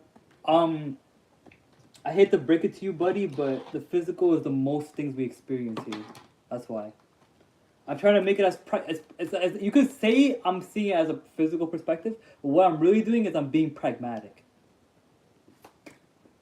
I know I get it. Like there's beyond just the physical realm, but the physical ends up being what we experience the most, unfortunately.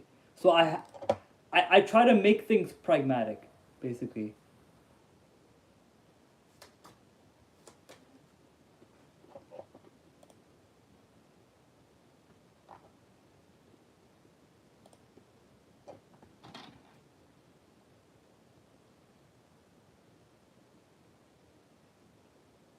If a person does things without it being for Allah's sake, then it's reasonless, but the results they get will still be because for a reason. The results, consequences. Okay, so you're talking about consequences at that point, right? So, consequences. I think. Let me see. Cause and effect. Yeah, familiar with that Hermetic principle. I read the Kabbalion, but yeah. So consequences. You're talking about consequences of actions. So a particular consequence could be uh here. Let me see. But the results they still get will still be because for a reason. Well, it was for a cause, right? It was for another word for effect is the reason for something. Okay, for sure, for sure.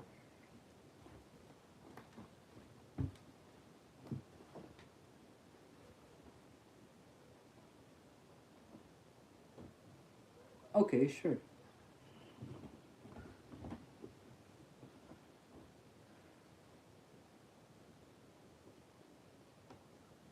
What's it called? I gotta ride this out until my phone dies. My phone's at 7%, and I'm not. And I'm under the stream when my phone dies. What's it called? I'm not gonna charge my phone. I'm gonna take some silence for my phone afterwards. But you can't escape the realm of cause and effect. It's wisdom. You can't escape the realm of cause and effect. It's wisdom in a whole. Uh, let's see. If a person does things without it being for Allah's sake, then it's reasonless. But the results they will get will still be because for a reason. If the cause was reasonless, then the effect is reasonless because of the reason the cause.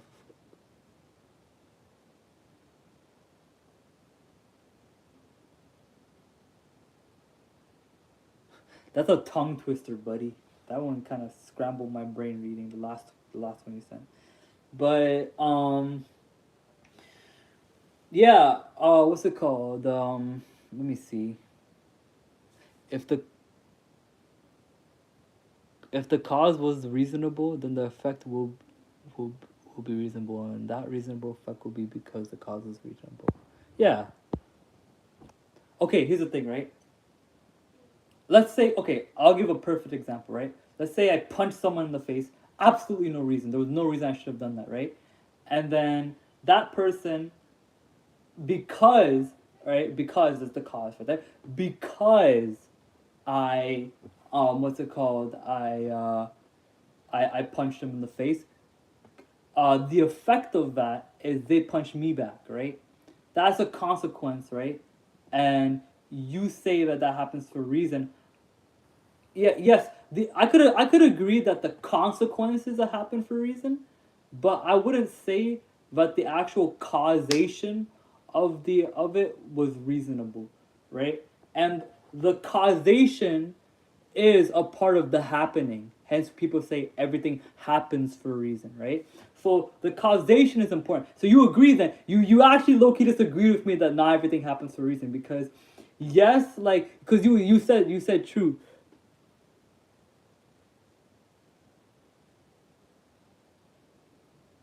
Okay, but idiocy has no reason to it.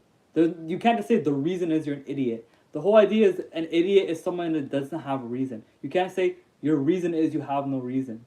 You know what I'm saying? The reason is that you're an idiot. An idiot is someone who acts without intelligence. Stupid is you have no intelligence. No, stupid is you have no education. You're not informed. Idiot is you are not using your reason, you're not using your intellect, you lack intelligence, right? So stupid is you lack information, you lack education. Idiot is you lack intelligence. That's an oxymoron. Don't you see that though? You did it for no reason, but the reason you do it is because you do reasonless things. There you go. There you go. So here's the thing. I'm not disagreeing with the premise that consequences don't happen for a reason. Consequences happen for a reason. Consequences happen for a reason. But what caused the consequence to happen, that's not always for a reason. And that's part of the happening, brother. The part of the happening is the cause. Part of the happening is the cause of things, right? And if not every cause is reasonable, but every effect is, that still negates everything happening for a reason because the cause is still a part of happening what's happening here. In fact, the cause ends up being the thing that people most take away from and what's happening here, actually. But the reason you did it is because you do reasonless things. Yeah, there you go. You did it for a reason, but the reason that's an oxymoron, buddy.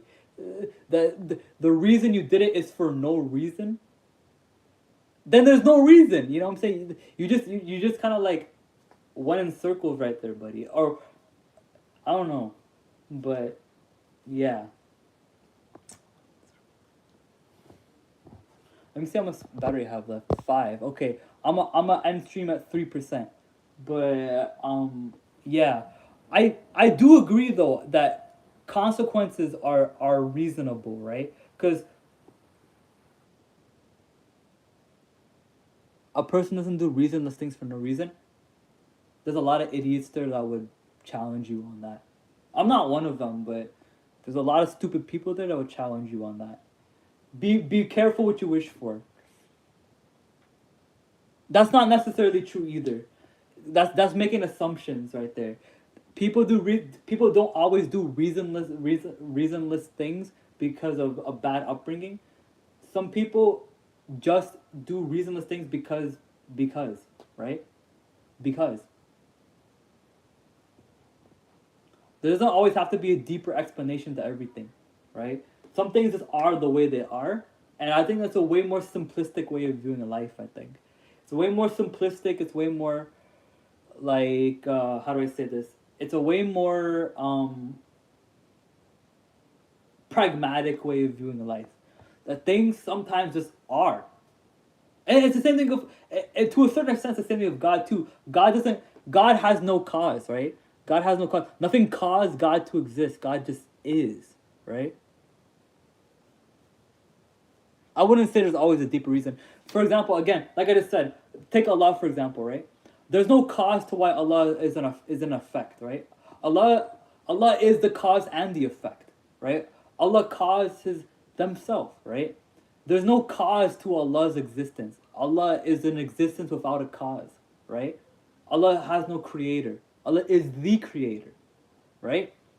So because of that, right? That's a perfect example, right? Because Allah doesn't have a cause to why they exist. There's no God just is, right? God just is.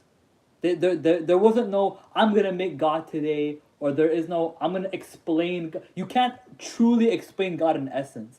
That's the thing. You can't truly explain what God is in essence.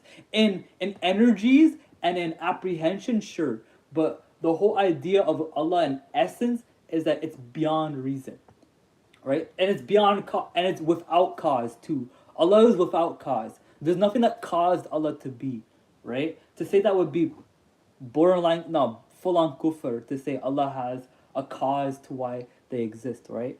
Allah doesn't have a cause. There's nothing that caused Allah, right? Allah just is, right?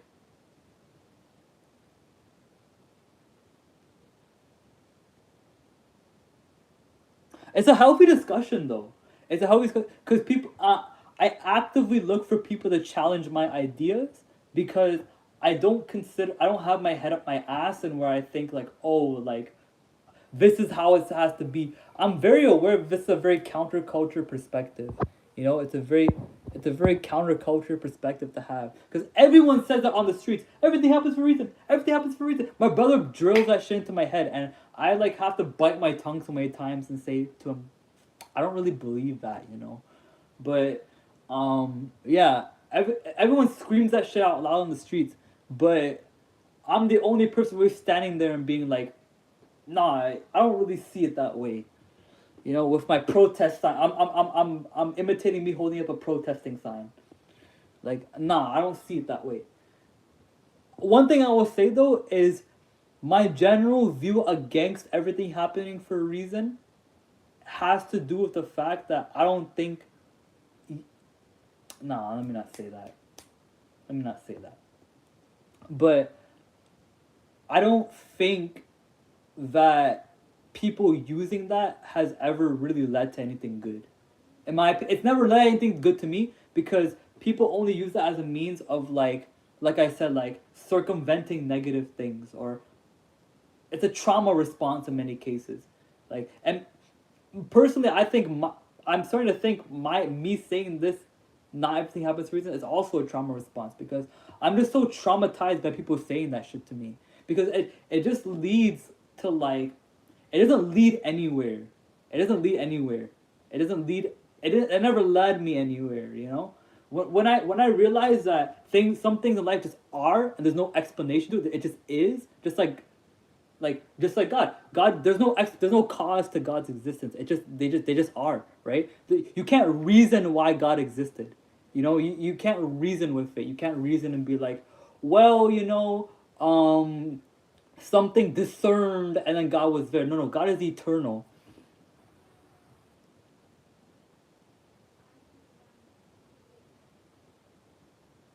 Yeah, but yeah, okay, yeah. It does lead somewhere good. It makes people remember that there's a higher power and control of authority.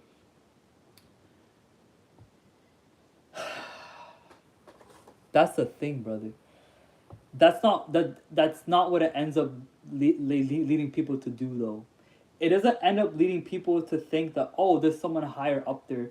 It ends up yeah, yes, it does, but not in the aspect of them instilling responsibility, but in them, like I said, instilling that, oh, God's got it. I don't gotta do anything, because Allah would just do it, right? Remember the Prophet ﷺ said, trust in Allah but tie your camel, right? That's a very famous Islamic parable that I love. Trust in Allah but tie your camel. Okay, I got 2% left in the battery. But thank you guys so much for watching the stream. This was a very great discussion. I have to cut it short though. But I don't want to use my phone for very much longer after tonight. My throat chakra is exhausted. Yeah. Assalamu alaikum warahmatullahi wabarakatuh. I will say, yeah. Yeah. This was a great discussion. Thanks, Ring of Dawn. Love you, bro. I'm sorry if we, but it's a great discussion to have. But yeah, I don't know. I'm just not for this agenda that people have. I don't know. It's kind of weird.